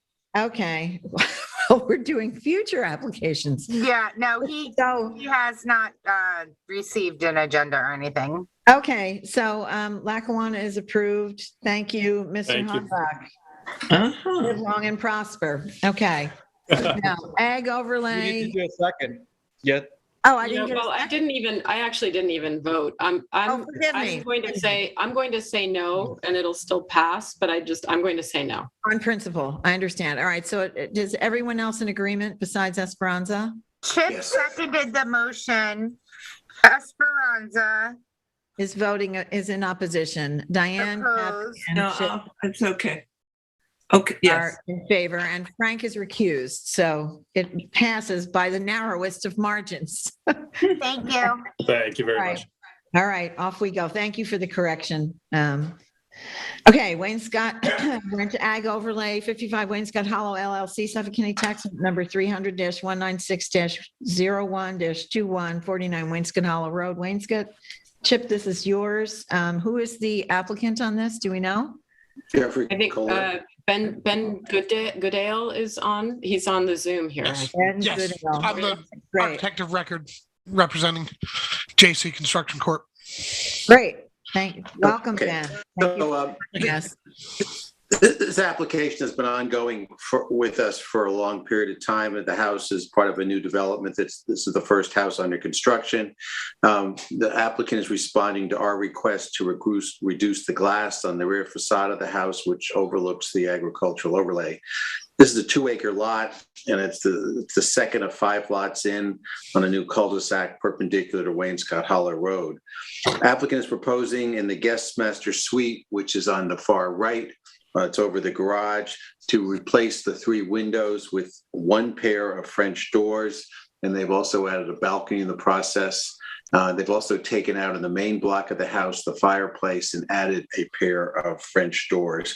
We had no issue with the French doors being added in lieu of the fireplace. I visited the site yesterday. The only thing I'm concerned about is where these pair of French doors are going in this new guest master suite over the garage. It is framed out for 4 doors, not 2 doors. And I'm not sure why that is, but we would look at 2 doors, and this is the only rendering we have. So we have to sort of at the moment go with this. Mr. Goodale, do you want to talk a little bit or? Yes. So this application had been before you in December, at which point you had approved these other items, the solar panels, the change of the chimney, and when reviewing the item on this application, at that time we had shown a pair of French doors with a side light on each side, so it was basically twice as large as it is now. It had already been framed at that point. The current opening does not represent what the proposed condition would be. We basically, and that will be framed in the finalization of this. We're just waiting for this application to be approved, or to come to a resolution. So in the discussion among the board last time, I think the main objection was primarily the total square footage of glass and light spill into the ag overlay area. And it also had noted or requested or recommended that we reduce the number of light fixtures. So what we did, so in the previous application, this was a 4-panel door, a fixed, an operable, and a fixed. We took off the 2 fixed side lights, so the door is half the size of what it is. I also revised the drawing format slightly because in the last discussion, some people had asked how it looked versus the original approval. So at the top of the page, I'm showing the original approval. Below, I'm showing the proposed, including the already approved changes to the left, and the bubbled area being the area in question. And I specifically calculated the glazed area of both the original approval of the 3 windows versus the glazed area of the new proposed French door. And in fact, we're reducing the total glass to glass square footage by 1 square foot. The combination of the windows was 33 square feet glazed area in total, and that's basically from edge of glass to edge of glass. And in the new door, it's 32 square feet. And we, again, omitted one of the exterior sconces, the downlights. The one remaining light is a code required light. So we've done our best to revise in accordance with what we understood to be the board members' recommendations. Or preferred. Right, so you're down to 1 square foot of glass on this one wing. Yeah, but what about in the main block, you've actually added windows. Yeah. In as much as those other items were reviewed and approved, if you were to keep the 3 windows of the current approval of this area, it's, we would be 1 square feet more than these doors. So I do understand that, and it had come up in conversation about the total amount of glass. But again, as much as these other items have been approved, I'm not sure, what else to do, or we thought this, to be the best resolution. Or to at least be working in the direction of not adding any more glass, and if at all possible, producing some net reduction to at least partly offset the total increase. So I think in good faith, trying to keep the amount of light, as minimal as possible. So hopefully that's 1 sconce does not equal 1 square foot of glazing. No, and. So these are my pictures yesterday. Okay, we got it, Benjamin. So these are my pictures yesterday. This is the other side of the back of the house. This is the middle part of the house, and then that's what we're talking about now. I mean, the only concern I have, Benjamin, is we don't want any more on the site architecture changes where you just build something and then come back to us and ask for permission. This is it. Yeah. So why is your rough opening? Well, because it was before they asked. Larger. They did it on their own. They changed the roof line and made the cutout and everything before seeking our approval. Yeah, I get it, but the rough opening. Previous to the other application, it has not been revised further, and that area has specifically been left open and not sided in, so that we could continue from here at the board's direction. Right. And I definitely communicate as much to the builder that it was problematic that they had proceeded as far as possible, and with this remaining area to not proceed any further, and that's what they've done. Just so the board knows, the opening of that unit, I think we all know this, but the opening of what is framed there exceeds what is proposed. No, that's what we're saying. We've covered that, Frank. They're going to reduce it to just half of that. Okay, so I mean, I basically have no problem with this. It's a huge house and it's an enormous amount of glass, but some of it's been approved, and this is certainly a plus that the windows are now, and the 4 doors are right down to 2 doors, and it looks modest. So I'm okay with it. The rest of the board? We've already approved that other window that has popped up to the left of what we're looking at right now. Yes, the little pantry window. My understanding is that the windows that were proposed in lieu of the fireplace that were under a roof, there was concern over that. So we approved that, though, I think. That's what I'm. Well, we didn't approve it. We tabled everything, but we weren't opposed to the other. Okay, just to be clear, there was no resolution saying yes, you can go ahead and do this, because the whole application was tabled. Okay, thank you for the clarification. Yeah, I think that's part of why Chip was saying what he was saying.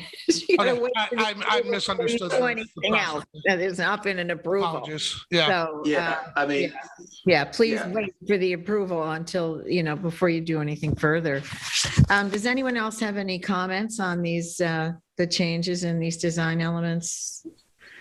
Can I make one comment about the elevation, which is Please the do. proposed elevation, just to sort of, I realize it's already been approved, but the bottom right image between that large window and the two smaller double hung windows, it's kind of a severe, it's like a very kind of a big design. wall.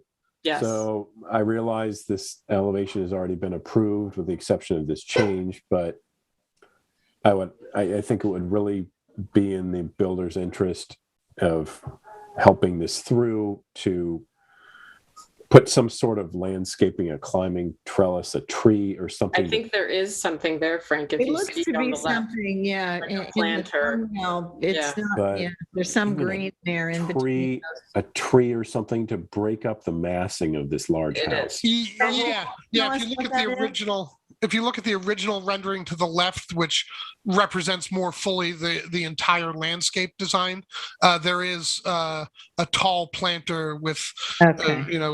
and the updated rendering to the right was really just to show just the change in the fenestration and architectural Right. elements, and did not include that Just didn't specifically to include that green. expose the architecture and the rendering more. But the proposed landscaping design is as per that, the original rendering to the left, and there's a significant amount of plantings along the edge of the patio, and again that planter up against the wall. Right. I would so make that it more, would definitely mediate that. Yeah. right. Agreed. Maybe it's beyond So our you're- scope, but I would make it more vertical. I would make it something with more relief to it. Yeah. That Sure. breaks Frank, up the house. Frank, we don't have any say over landscaping. I want to be clear. But I just do want to make the point, just so Frank knows, historically, this house has a very severe aesthetic, just on the front facade as well. And we made comments regarding that as well, but this is what the owner apparently, favors. So that's where we Okay. are. All right. It's a So, far better house than it was originally. Let's put it that way, though. well done. That's good to And hear. just so the architect you. knows about light fixture selection, just make sure you understand what's expected in terms of lighting and Yes. glare. Yes, it Okay. would Dark sky definitely compliant. Yeah. conform to town dark skies regulations by all means. So, yes, Benjamin, It's- that's a question, though. We haven't, have we approved all of the lighting for this application? I don't think we have. I don't think think we've so seen in it. that level of detail. There were fixtures generally represented on the plan in terms of specific aesthetic, or general aesthetic and form, and indicating downlight rather than uplight, and in a shape that is generally compatible with a fixture that could be selected with the bulb completely recessed.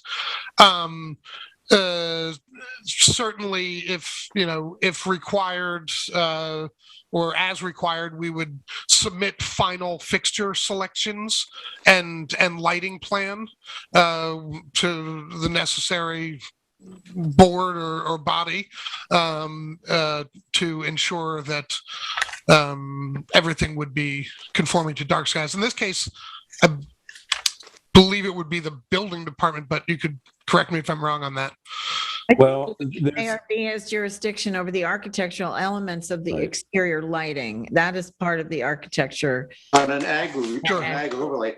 So Benjamin, I'm looking at the plans that were submitted with this application, and there are no lighting fixtures on the exterior of any of these facades. Yeah. I do see them actually. I do on this see, one. yeah, there's just the one. Right. And then there's recessed lighting underneath the overhang, I know. No, I'm talking about the actual architectural plans. I mean, not these sketches. Let me just I look see. at my other plans real quick. Hold on a second.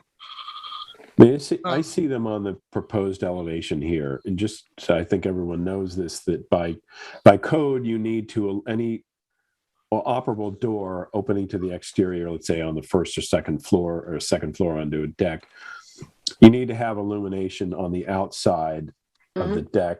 Interior illumination can't meet code for that. So I do see a couple of fixtures, but I just wanted to bring to Benjamin's attention that just because something meets the dark skies doesn't mean that it would satisfy the ARB in terms of the issue is glare. So if it's a downlight, there still can be glare. So it's a very sensitive thing. Absolutely. And just to clarify and confirm, the original exterior elevations do include the exterior fixtures at all of the, if you look at the west elevation, there's one over each garage door. There's one over the sort of back mudroom door, D101. There's two flanking the front door. So they have been included in terms of location and general configuration, to the extent that specific fixtures, I'm not sure that the final fixture has been selected, and we're certainly amenable to, once we have a final selection, coming back to the board to review the light fixture specifically and make sure that it's in keeping with the aesthetic of. So Benjamin, I don't know what plans you're looking at, but I'm looking at a huge set of plans that was submitted with this application dated December 2nd, 2020. There is absolutely no light fixtures on the exterior facades of any of these facade. There's nothing. So I don't know what plans you have, but they aren't the plans we have. There's been a lot of back and forth with this property. We would need an updated set of plans. The lighting fixtures we need that updated. Chip is correct, and this is his application, so he needs that, and the board needs it to make the decisions. I think what we need to do is give the applicant some direction on the fenestration as proposed, and then ask them to return to us with the lighting fixtures for our approval. And that way we can have more input on that architectural feature of this building. Does anybody have anything further they'd like to contribute? If not, then I would like to just, I think that if this meets everybody's, approval, that we'll say, yes, this present proposal is approved, but the entire project is not approved until we get the lighting fixtures. We need that.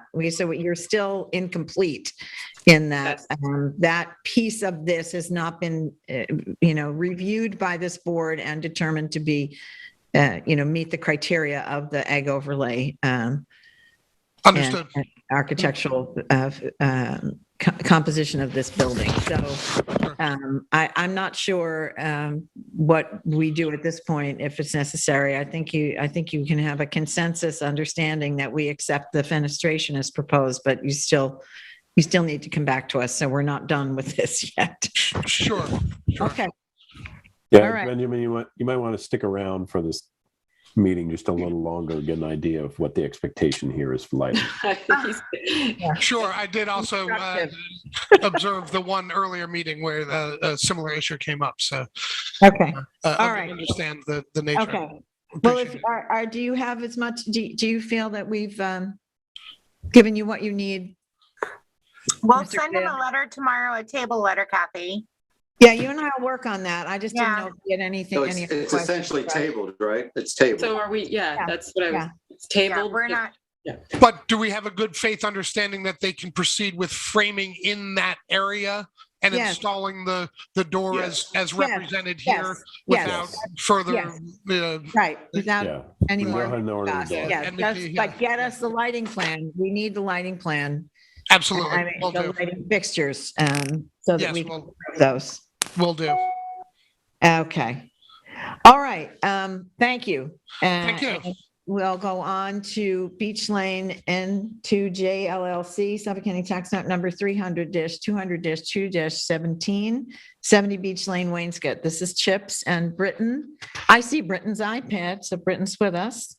Hi, Britton. Hi, Chairwoman. Here, Britton Bistrian, representing Beach Lane N2J LLC. Okay, just rolled right off the tongue.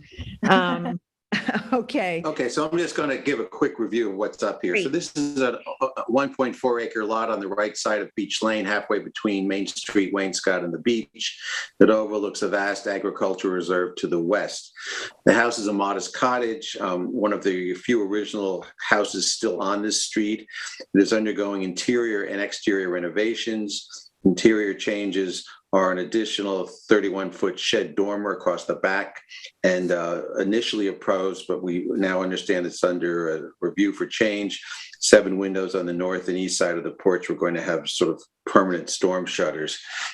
Exterior changes are an outdoor shower and a glass pavilion measuring 338 square feet or 13 by 26 feet, 10 feet tall, a small spa pool, and an extensive patio of white ceramic tile. Several of us visited this site last evening to get a sense of what the pavilion looked like lit. It has interior ceiling lights and 2 interior sconces and 4 exterior sconces. Working with Britton, we believe the applicant has come back to think about changing some of this, and I'm going to let Britton take over from here. This is a picture of what we saw last night with the interior lights, the 2 interior sconces, and the 4 exterior sconces lit. Okay. All yours, Britton. Okay, thank you. Thanks, Chip. Thank you, Board Member Ray. Yes, I spoke with my client after our meeting yesterday, and we have determined that the board's suggestion to eliminate the 2 exterior fixtures on the west facade, as well as the 2 interior fixtures that are wall hung as opposed to the ceiling mounted fixtures, those 4 fixtures will be removed. And just to sort of circle back on the revisions requested on the house, we have completely removed the paneling from all the windows. If you could, all the windows on the north and the west elevation, and we hope that this meets the board's approval. Well, that's exactly, I think, what we've asked for. So I really appreciate you working with us, Britton, and taking into consideration the changes. I have no further issue with this application. Other board members? Anybody else have anything they'd like to add to this? No. Changes are all great. Okay. From what was previously submitted. Right. Yeah. I agree. And thank you very much, Britton, for working with us on this. I think meeting us there last night and getting a sense of what this looked like. And I want to thank the board members for trekking out in, single digits with the wind blowing to make a on-site visit here. Was noteworthy. So can I have a motion, please? So can we make a motion pending the light fixtures being removed? I think so. No, I would like you make them as a condition of Okay. approval. Okay, fine. So I make a motion that we approve for a building permit. Okay, I make a motion that we approve the changes as indicated in the application, with the understanding that the 2 exterior west-facing sconces on the glass pavilion will be removed, and that the 2 interior sconces in the glass pavilion be removed, and that the house itself, there will be no more storm shutters on the north and west windows. They will all be actual windows. Okay, great. May I have a second, please? Second. All in favor? Aye. Aye. All right. Thank you very much. Opposed? All right, you're good to go, Britton. Thank you, dear. Okay, now, next is Matthew Cantor, care of Sean Leonard, Suffolk County Tax Map number 300-200-2-3.1. This is 12 Beach Lane. Esperanza, this is yours. It looks as though Sean Leonard is with us. Mr. Leonard, are you, can you hear us? Okay, good. Thank you. All right. Okay, Esperanza, you're on. Okay, so we are reviewing this again. This is for a modification. We have, let me see if I can get the history straight. And thank you, Sean, for all of your work on this, because you've submitted a letter with all of the changes. This was an application that was approved in 2018, and it later had another application in, I believe it was, hold on a second. 2020 for a storage shed.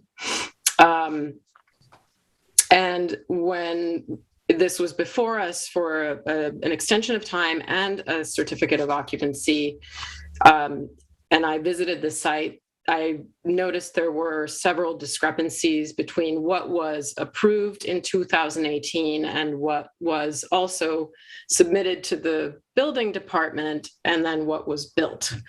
So Sean has gone through and submitted a new survey as well as new elevations plans that we can refer to, and has written a very thorough letter describing all of the changes that were made. And I'm just going to read that into the record because I think it's important to do that. So I'm writing to you to describe the work that was done that is different from what was in the Architectural Review Board resolution dated March 22nd, 2018. The garages were to have a storage room on the back with a covered entrance, and that was removed from the project. The siding on the garage was shown as shingles and was changed to clapboard to match the house. The roof was delineated as a wood roof and was changed to metal. A natural cedar pergola was constructed between the two garages.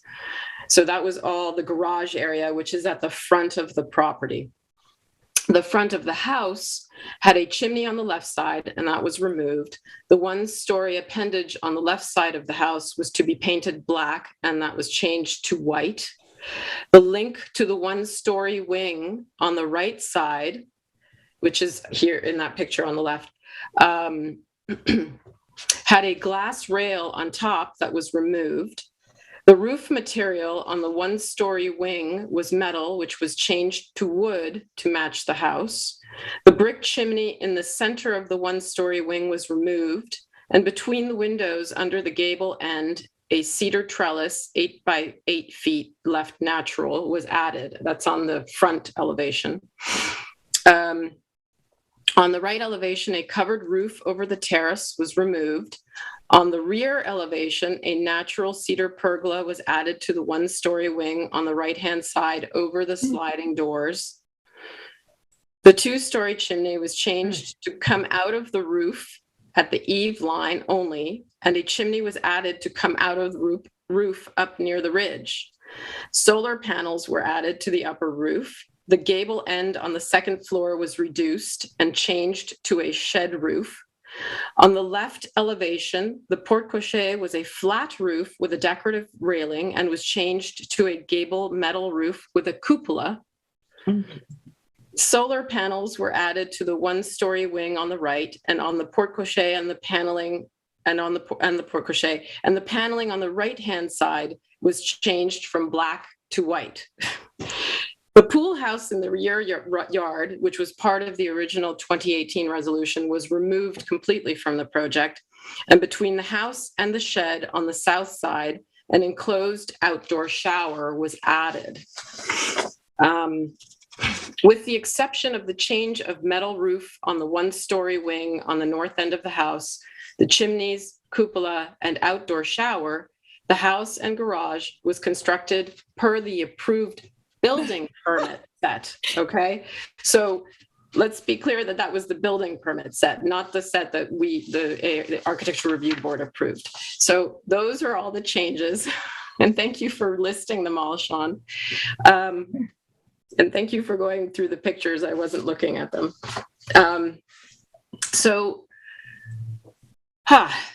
Need to take a breath.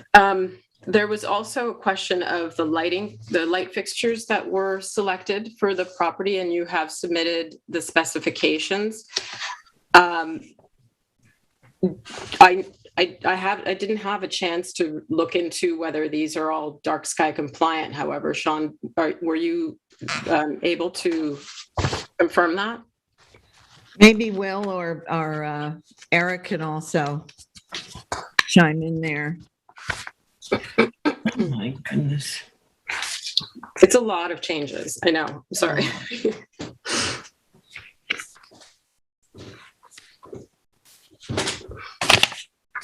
Okay.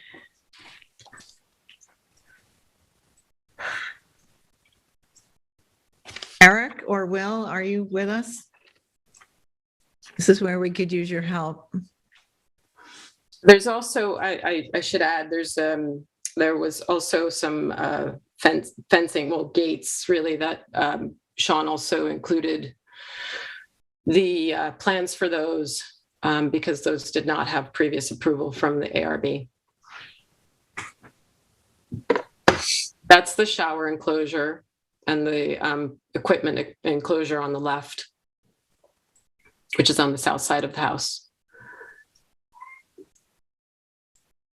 And as you know, you can see there's a sort of barn lighting, but there were also some exposed sort of lantern type sconces that were on the house that I questioned.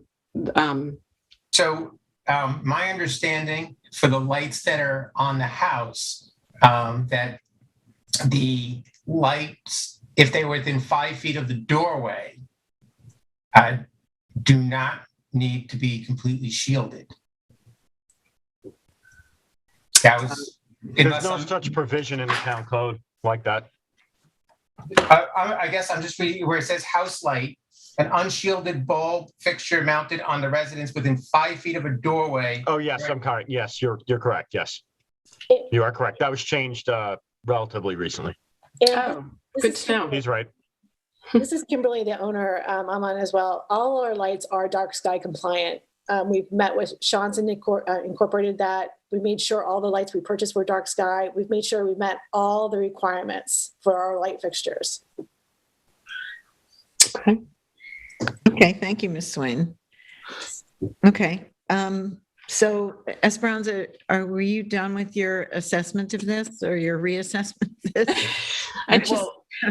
It's quite lengthy. And I want to thank you for your industry here and, looking it over, and Mr. Leonard and Ms. Swain for, being forthcoming in about the changes here. But we're being asked to approve. Is this a modification of? Yes. Understand? Yes. I don't have it listed as a modification. So they've modified, and it's as built at this point, right? That's correct. Okay. So what are our options here? I mean, are there, what do you propose? And what is your assessment? I mean, that was a list of what happened. Right. Well, I mean, would the board have approved the change from the flat roof to this cupola porte cochere? I can't say. I can't speak to that. These changes have been made. We don't know from the past board to this board. I don't know. And then there's the addition of the pergola between the garages, which in my opinion sort of really interrupts the sight line. But the pergola does serve a purpose. And as we discussed when we were there, how the owner, Mrs. Kenter, does not wish to have any hedges and does not wish to have any driveway gates. She likes to have her yard be a little bit more open to the road. And the pergola, which we hope will have a lot of flowers and vines that'll grow up it to create some beauty, for the neighborhood. And at the same time, does kind of give her a little bit of a buffer from the road to the house without having those other elements. Yes, which I really do appreciate, and thanked her for that comment of not wanting the hedges and driveway gates when we visited. So Esperanza and I visited this house. I mean, the list of changes is just mind-boggling, but the mitigating factor is it's an extremely attractive, well-built project. It's a plus for the Wainscot community if we're going this way of little houses being replaced by bigger houses. So it's not the way we'd ever want to do this, but this one actually turned out okay in my opinion, better than okay. It seems to me something needs to be stated, just acknowledged, sort of rather kind of a disrespect for the process here of how things are approved and permissions are granted. Not to mention how other neighbors are asked to conform to those and how the owners largely disregarded those. Yeah, I think that's we didn't really disregard them because, and I'm not exactly sure what happened in the process. We went before the Architecture Review Board, we presented something, and then, you know, as you start to continue to develop, when we finally got to the point where we submitted the package to the building department, some of these elements changed, not intentionally to the point of being disrespectful to this board. And then they were approved and we were kind of on our way. You know, we had building permits. The building permit was granted with most of these on here.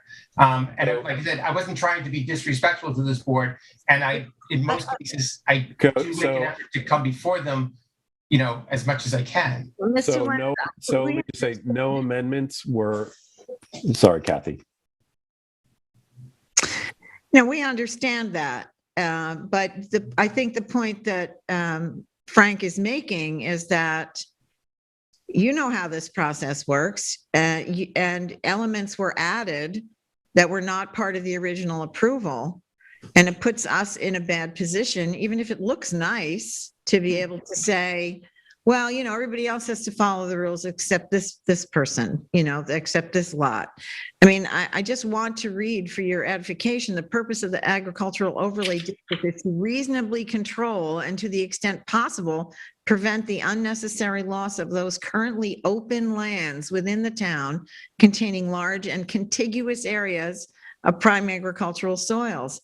The economic, social, and aesthetic benefits which can be obtained for all citizens by limiting loss of such areas are well documented, have inspired a host of governmental programs designed with varying degrees of success to achieve this result.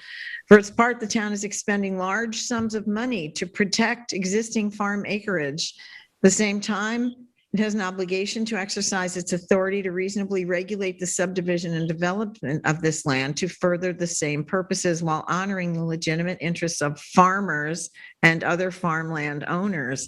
So I think that's really what Frank is saying. Everyone else is following the rules. You didn't, for whatever reason.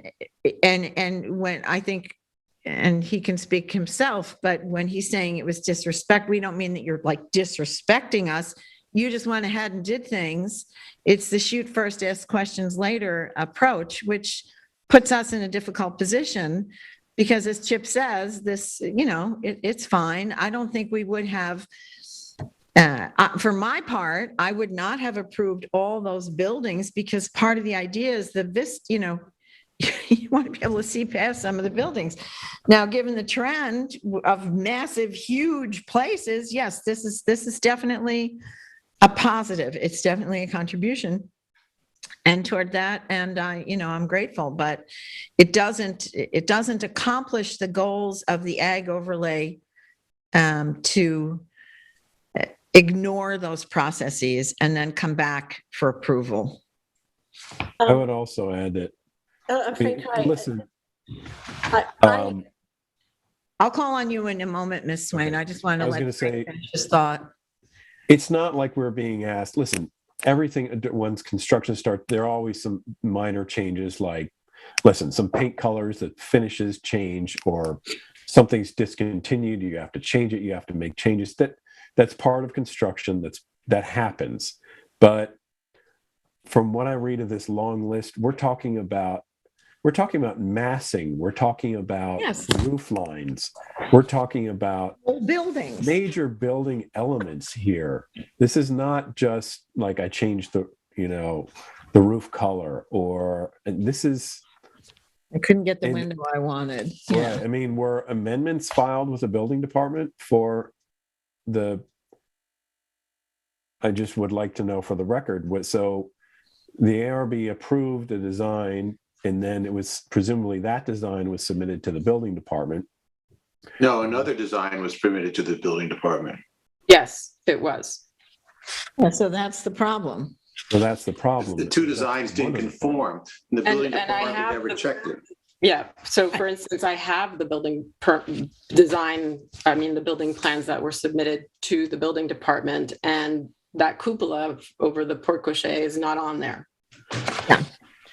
Yeah, so to the extent that this is not the, we've had this problem before where something has slipped through the building department. It doesn't make it the applicant's problem specifically, but it does put us in a bad position if the building permit was approved for what was constructed. Not sure what we do from here, but do you have any suggestions, Esperanza, for any mitigations you might ask for, or do you?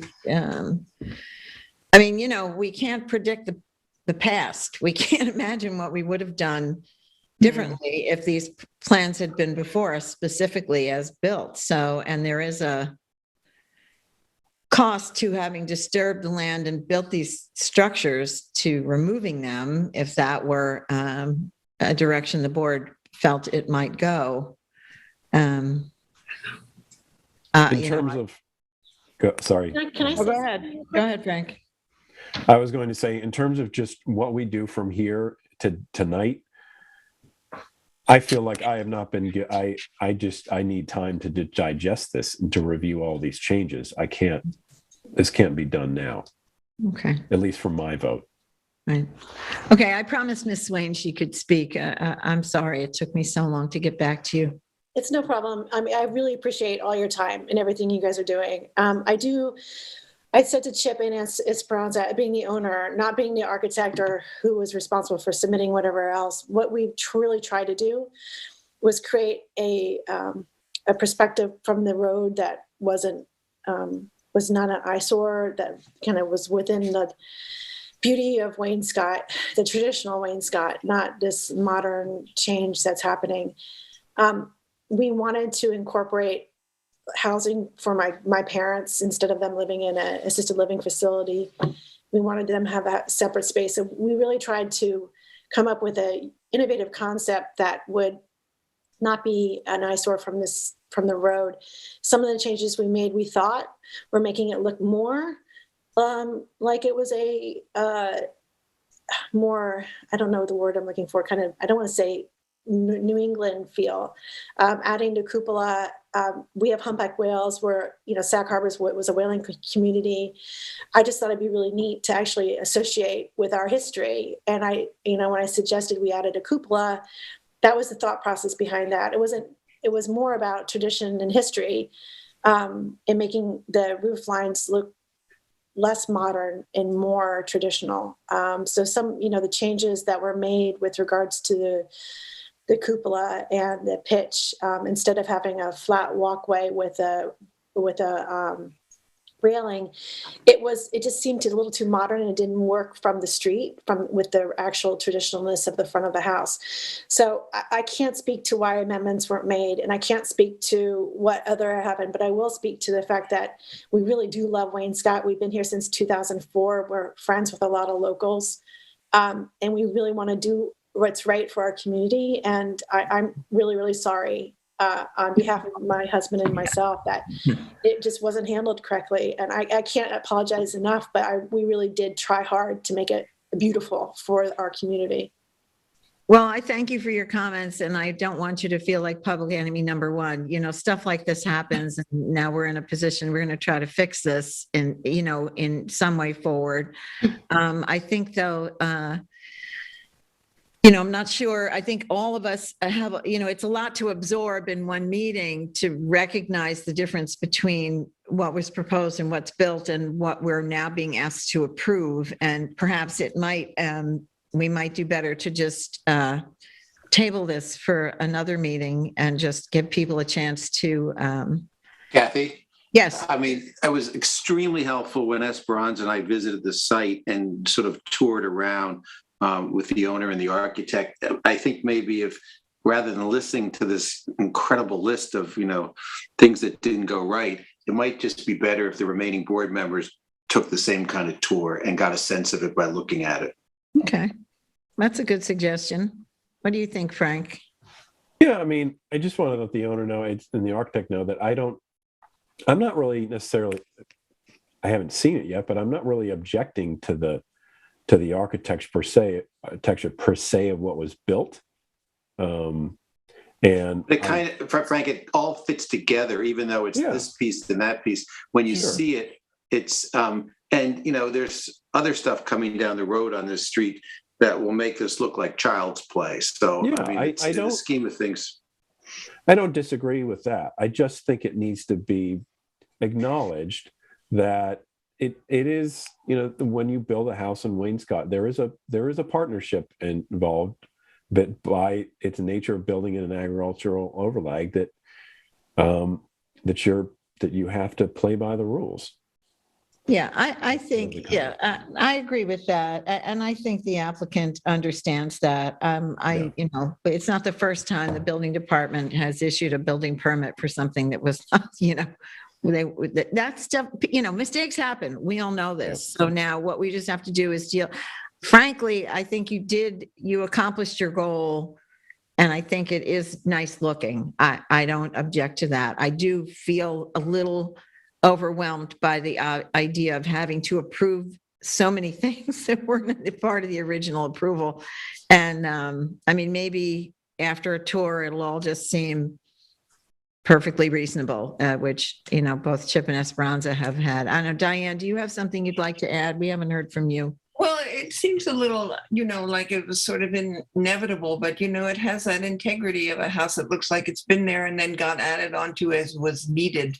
And the fact that there's no gate and no hedges, I think is a godsend. I agree.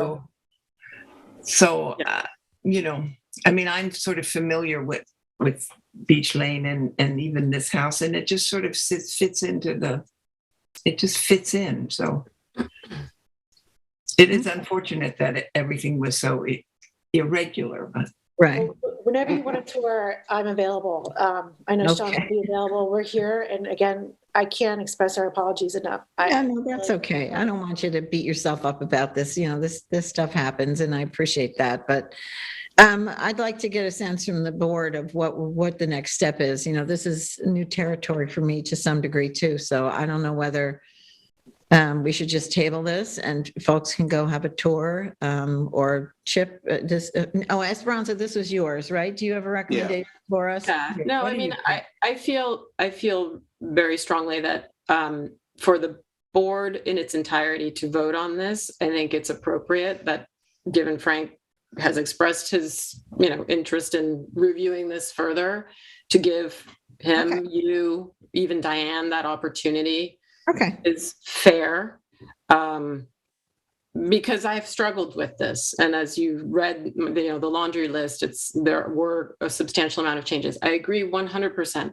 This is a sensitive approach in so many ways to this property that it could have been a completely different proposal. Are there some things that I don't agree with? Yes, but it's your home and it's your function of living, and so that is we have to take that into consideration. And you explained all of that, Kimberly, really well when Chip and I visited. So, but I think Frank and anybody else who would like to really take a little time to review this, I think we should do that if everybody's amenable.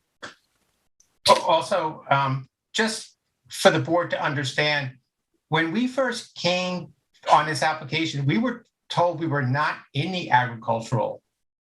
Right, and that's another issue. And thank you for bringing that up, Sean. I have 3 notes about this. The original resolution is for a historic district application. For whatever reason, I don't know why.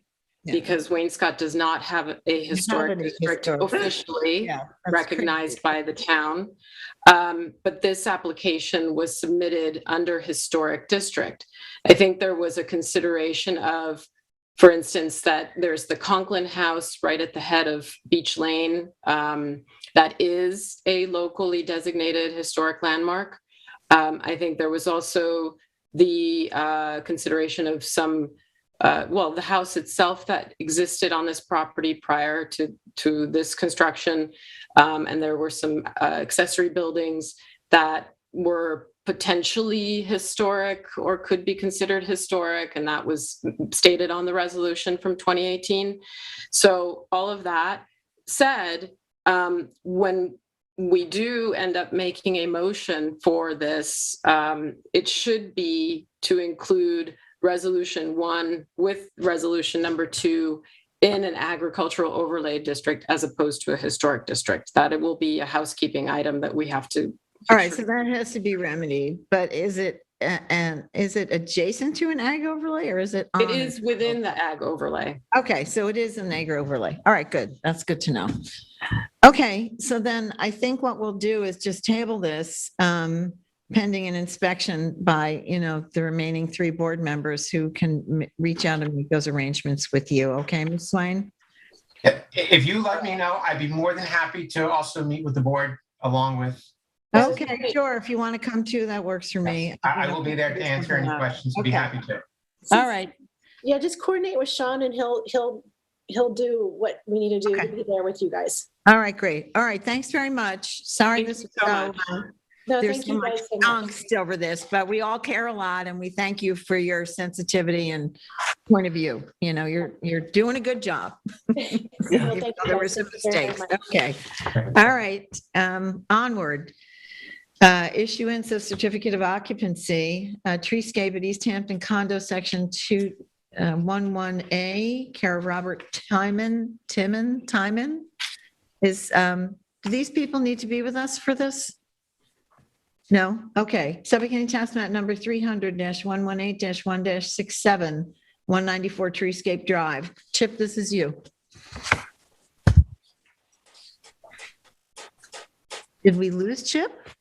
He may have stepped away for a moment. Okay, well then we'll go to the next one.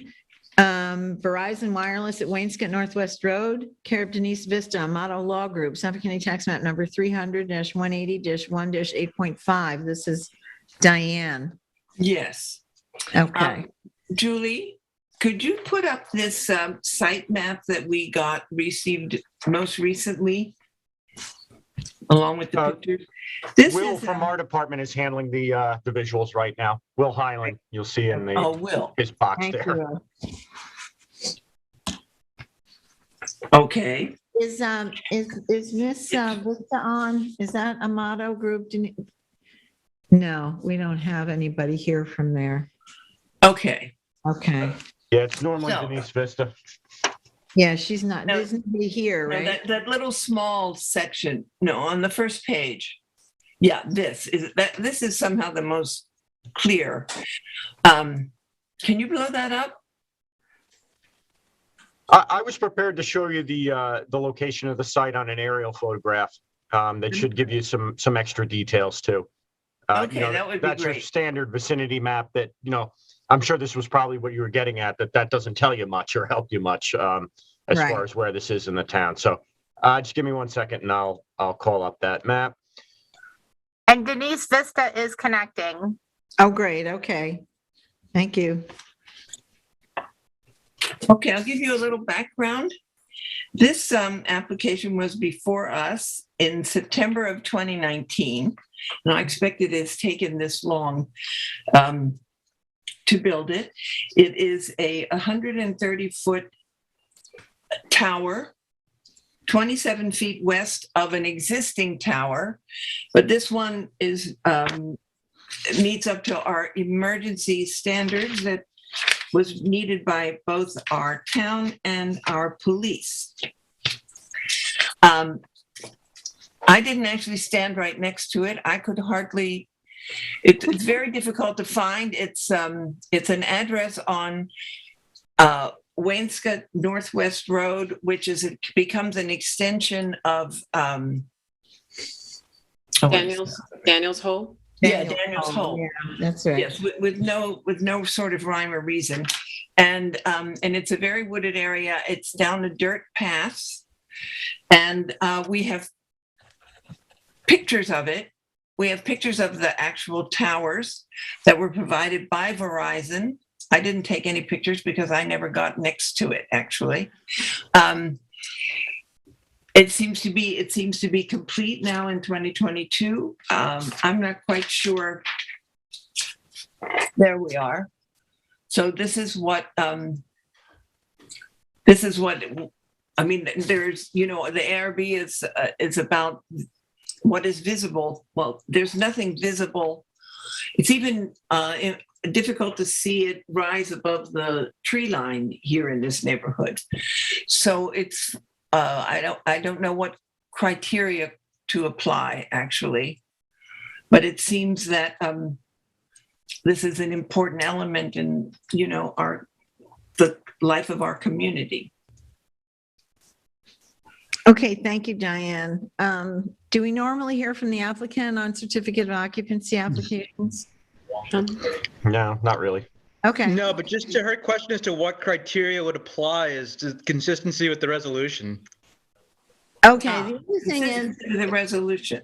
Yeah, I'm pretty sure that, because this came before us on planning board, and I can't imagine that we would have left that raw fencing without any kind of landscaping on that we would have proposed some landscaping because there's a trail system back up in there.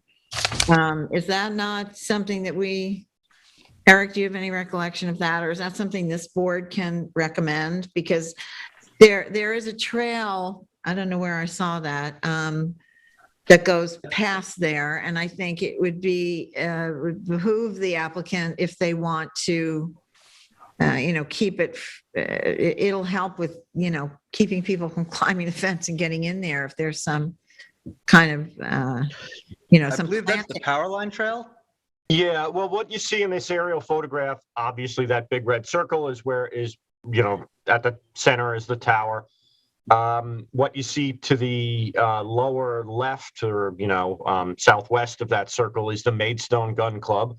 Right. What you see to the southeast is the East Hampton Airport, obviously. Those squiggly lines that you see, first of all, that relatively straight, well, I guess starting at the bottom, the one that's closest to the site, that orange trail, that is a existing hiking trail. It's not a demarcated trail. It's not an identified trail, but it is one that's in existence and is on our trails map. The next line up that you would see is the power lines, the area of clearing for the power lines that run through that area. And you can see the dirt access road coming in is right before where you would get to the power lines as you're heading up Daniels Hall.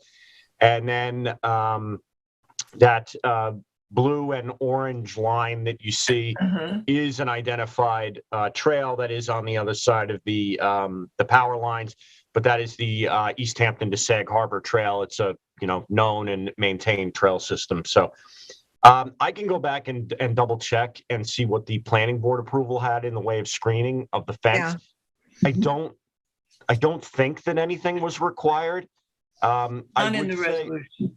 Yeah, I mean, just because it was so far back in the woods, I do totally get it. That, especially, the main thing would be that trail. If you have people walking through there, kids walking through there, as you say, having something around there would deter them in a nicer way than the barbed wire at the top of the fence. But I'll go back and look at the planning board approval. But I think David is right. If this is just seeing whether or not they meet the conditions of the previous approval for a CO, you really can't add new conditions to the approval at this point. So okay, that's fine. And our resolution doesn't say anything about any kind of screening. It's technical, and it talks about the equipment only. So yeah, would it refer to that though? I mean, wouldn't that have come from the planning board? Anyway, we can look that up. We don't have. We would have. Yeah, we would have reviewed it for the fencing and so forth. Okay. So, yeah. Hi, this is Denise Vista. I'm with the Model Law Group. I joined a little late. I was just listening to your discussion regarding the landscaping, and I can speak to that. No landscaping around the fencing was required because it is so far in the woods, as Ms. Benson had mentioned. She couldn't find it because it is so deep in the woods. So I just looked at our approved plans again, and we were not required to do that. So, and as David had mentioned, you just basically need to demonstrate compliance with the conditions of the ARB, which we have. Okay. All right. So may I have a motion, please, then? Unless there are, does anybody else have any other comments? Any board member want to make any further comment on this? No. Okay. All right. Diane, would you like to make a motion? Yes, I make a motion that staff contact the building department that this project is ready for a certificate of occupancy. Okay, great. May I have a second, please? Second. All in favor? Aye. Any opposed? All right, we're carried, passed and carried. Thank you very much, Denise. Thank you very much. Thank you. Okay. Take care. Okay, Chip, we're gonna go back to you, the treescape at East Hampton condo section. Sorry? Section 2A. Sorry, I had to take my puppy out. We understand. We understand. Life goes on. It's, you know, my mother calls me at 6:30 every night from the assisted living and I have to like race and turn the phone off. Anyway, Suffolk County Tax Map number 300-118-1-67. This is treescape. Sure. So this is another home run. This is an application for a C of O, which is the application has been before us for several months. The one remaining issue after an attractive and substantial exterior renovation to these 12 condominium units is making the 24 new exterior light fixtures, and those are sconces by front, side, and rear doors, dark sky compliant. The light fixtures match the resolution. They're 8.5 by 15 inches in size. And the applicant has come up with a very clever way to add a disc, sort of like a soda can inside each light fixture that would make them dark sky compliant. That's the disc inside. I checked it. They've added them to all 24 fixtures with an elegant solution to sort of an overlooked problem. I have no issue with this application. Bob might be on Bob Timon, the president of the condominium, might be on. Bob, do you have anything to say? I don't think he's here. I asked for him before when you left the room. And Okay, he didn't need to be at all. Yeah, that's my understanding. So, okay. Does anybody else have any comments they'd like to make on this? No. I second. Okay, well, so we'll just I make a motion to approve this application for request for a certificate of occupancy and instruct staff to notify the building department that this application is ready for a C of O. Okay, now I second. Okay, all right, great. All in favor? All right, anybody opposed? All right, so we're passed and carried. Okay, and the last one is Andrew Boren and Birgit Klein. Suffolk County Tax Map number 300-197-7-1.23. It says Fenwood Road. I thought this was Fernwood, but I guess I'm wrong. Fernwood. It's Fernwood. Fenwood. It says Fernwood. It is Fernwood. Missing an R. Okay. All right. Well, the resolution says Fernwood here, so I guess we have to. There's no resolution. You mean the application? I mean, the resolution does? About, yeah, it says the application of, Boren and Klein from Santa Barbara for this Suffolk County Tax Map. It says Fernwood, FERNWOOD. That's correct. That's correct, yes. Okay, so Fenwood is just a mistake. Okay, got it. That's what I thought, but anyway, so this is for approved fencing at a maximum height of 5 feet facing Wainscot Stone Road, a maximum of 6 feet in the rear yard faces Two Rod Highway, which is abandoned. Both sections natural wood stockade capped with flat trim as design contained in the file at the locations indicated on the survey prepared by Timothy C. Taylor dated June 19, 2014 will be partially screened by green giant arborvitae as indicated on the proposed plan. I think we had a couple of questions on this. Esperanza, you had history with this, and I wondered if you wanted to just make your comment.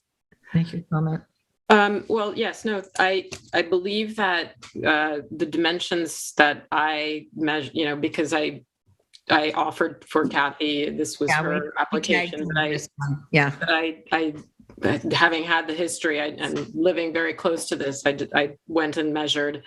So the stockade fencing as built in the back off of the paper road, there's at a maximum height of 76 inches where the gate is located. And then off Stone Road, it's at a maximum height of 61 inches and then lowers to a maximum of about 53 inches. And then I remember, and we had that survey on the screen just a moment ago, that you had sort of various alternatives for this. You were proposing different scenarios, and I see there it says 4-foot alternative fence, no permit required. Is your plan to keep the 4-foot wire mesh fencing along Stone Road that is there now still, in addition to the stockade fencing? I haven't removed it. I just had the fence built. So there wasn't a immediate, desire to move it if it's there. It's just a further, it wasn't part of the permit or wasn't anything. It doesn't need to be there, put it that way. But it was just something which we had built the fence per the application, per the resolution, and there was no intention either way to leave it or take it. It's just simply there. It doesn't affect this application. Right. No, it was just a question, just because as a aesthetic aspect, it would be nicer without. That's all. Sure. We can look to do that. Let me get some. I mean, and that's obviously that is at your discretion. It's not, it's not something that.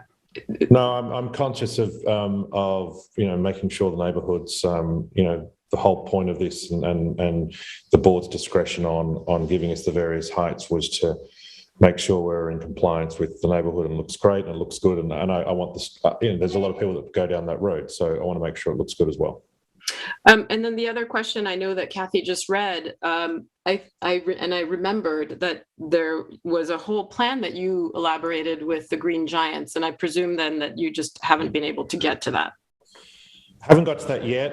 And probably not the right time of the year to. No, obviously. Either. So we've got a lot of gardening plans to do coming in the next few months, but. That's something we'll definitely look at and plant those as the time's right.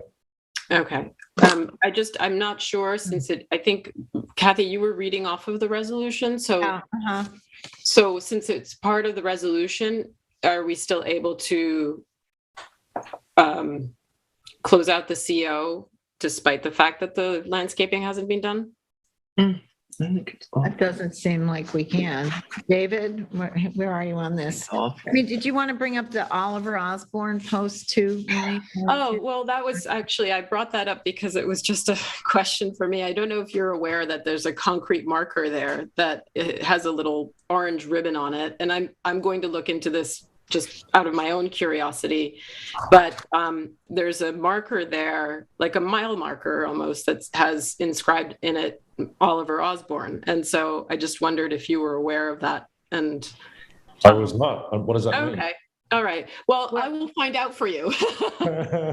Osborne, because Oliver Osborne was an original, generation. It's one of the original families, founding families of Wainscot. Right. Will that add value to my house or?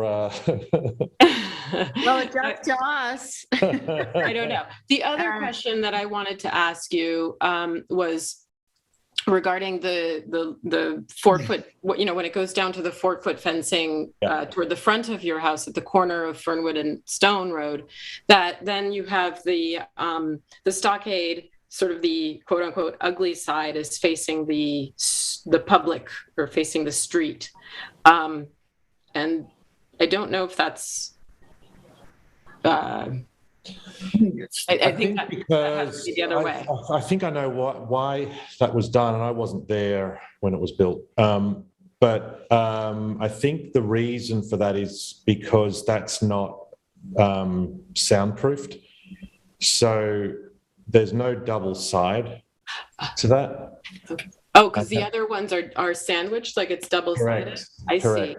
I see. So I think that's why that's been done that way. Right. So technically, though, the sort of the rough side has to be facing your property, not the public. Have we got a, okay, let me see if I've got a photo. I think there's a photo in what I submitted, because it's further along. Keep going. Keep going.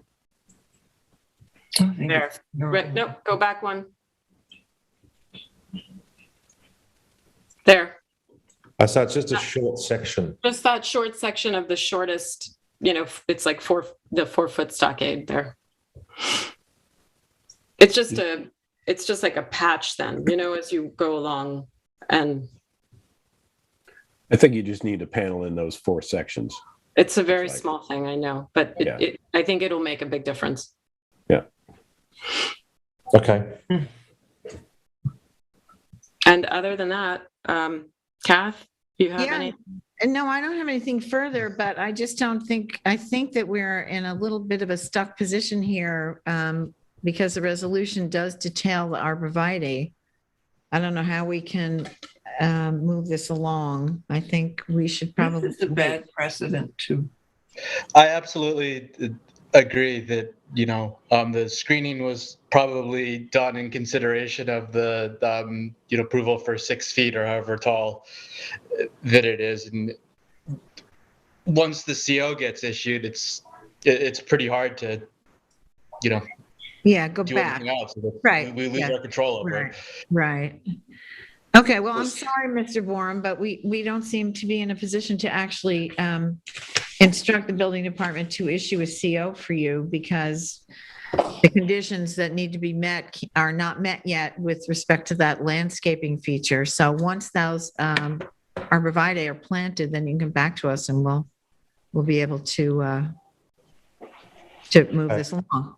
And what's the timing in terms of how long the permit's out for? I think we started in January. This resolution is 3 years, right? So you have lots of time. The building permit. I mean, I don't know. You could call the building department, I think, and find that out. I don't know that we would have that information. So I'm sorry, It's I can't. valid for 3 years, right? 3 years. Your resolution was from 16th February of 2021. Okay, so I've got time. You've is got that time what on you're our talking end. about? Yes. Yeah. Yes. I misunderstood. Yeah. Okay. Yeah. So you have time. You just do Okay, it. so just to be clear, patch the 4 panels or 3 or 4 panels at the front on the 4-foot area and add the screening. Yeah. Since we have you, I think, Kathy, you brought up something on the right side of the house, and forgive me, I didn't really pay attention to that side. But do you have 4-foot fencing on the right side of your house, or is it the property line? And then there are some fence posts that seem to go back in, but there's no fencing there. I had some pictures. Oh, right. You had some fence posts. That's what it was. And we wondered if they were yours or if they were the neighbors I don't think, Kathy, did you submit your pictures? So there might not be pictures. But I don't know if they're there. I don't know if they. Yes, on Two Rod Highway, is that what you're talking about? Or no, on the other side, on just on the west side of your building. Really, it's just to the right of that little white gate. As you look in, the right of the white gate. Yeah. Can we pull up there we go. It's very hard to see. If you can enlarge that, if there's some, you can kind of see them. They're fence posts. That looks like I see them, yeah. deer fences, but there's no fencing. It's just the post. If there wasn't any fencing, I could tell. Is that a post? I don't. That could be just Doug planting to secure the tree, right? Well, it grew. Maybe like. No, like fence posts. And then maybe your neighbors. That's our property line with the neighbor. I think there's two fences. I think we put up one and then they put up. I noticed when I was there last that they put up another one.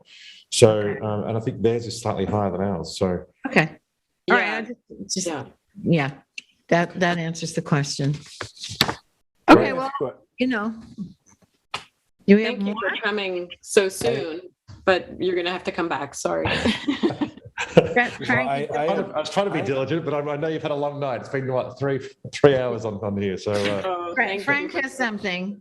Well, I wanted to ask about the image with the two fences. So I was just wondering, are we being asked to approve both fences here? Well, we don't have any purview over the wire, right? Because it's 4 feet. Right, but we've recommended that it be removed, and the applicant has indicated he thinks that's a good idea. They just haven't gotten to it.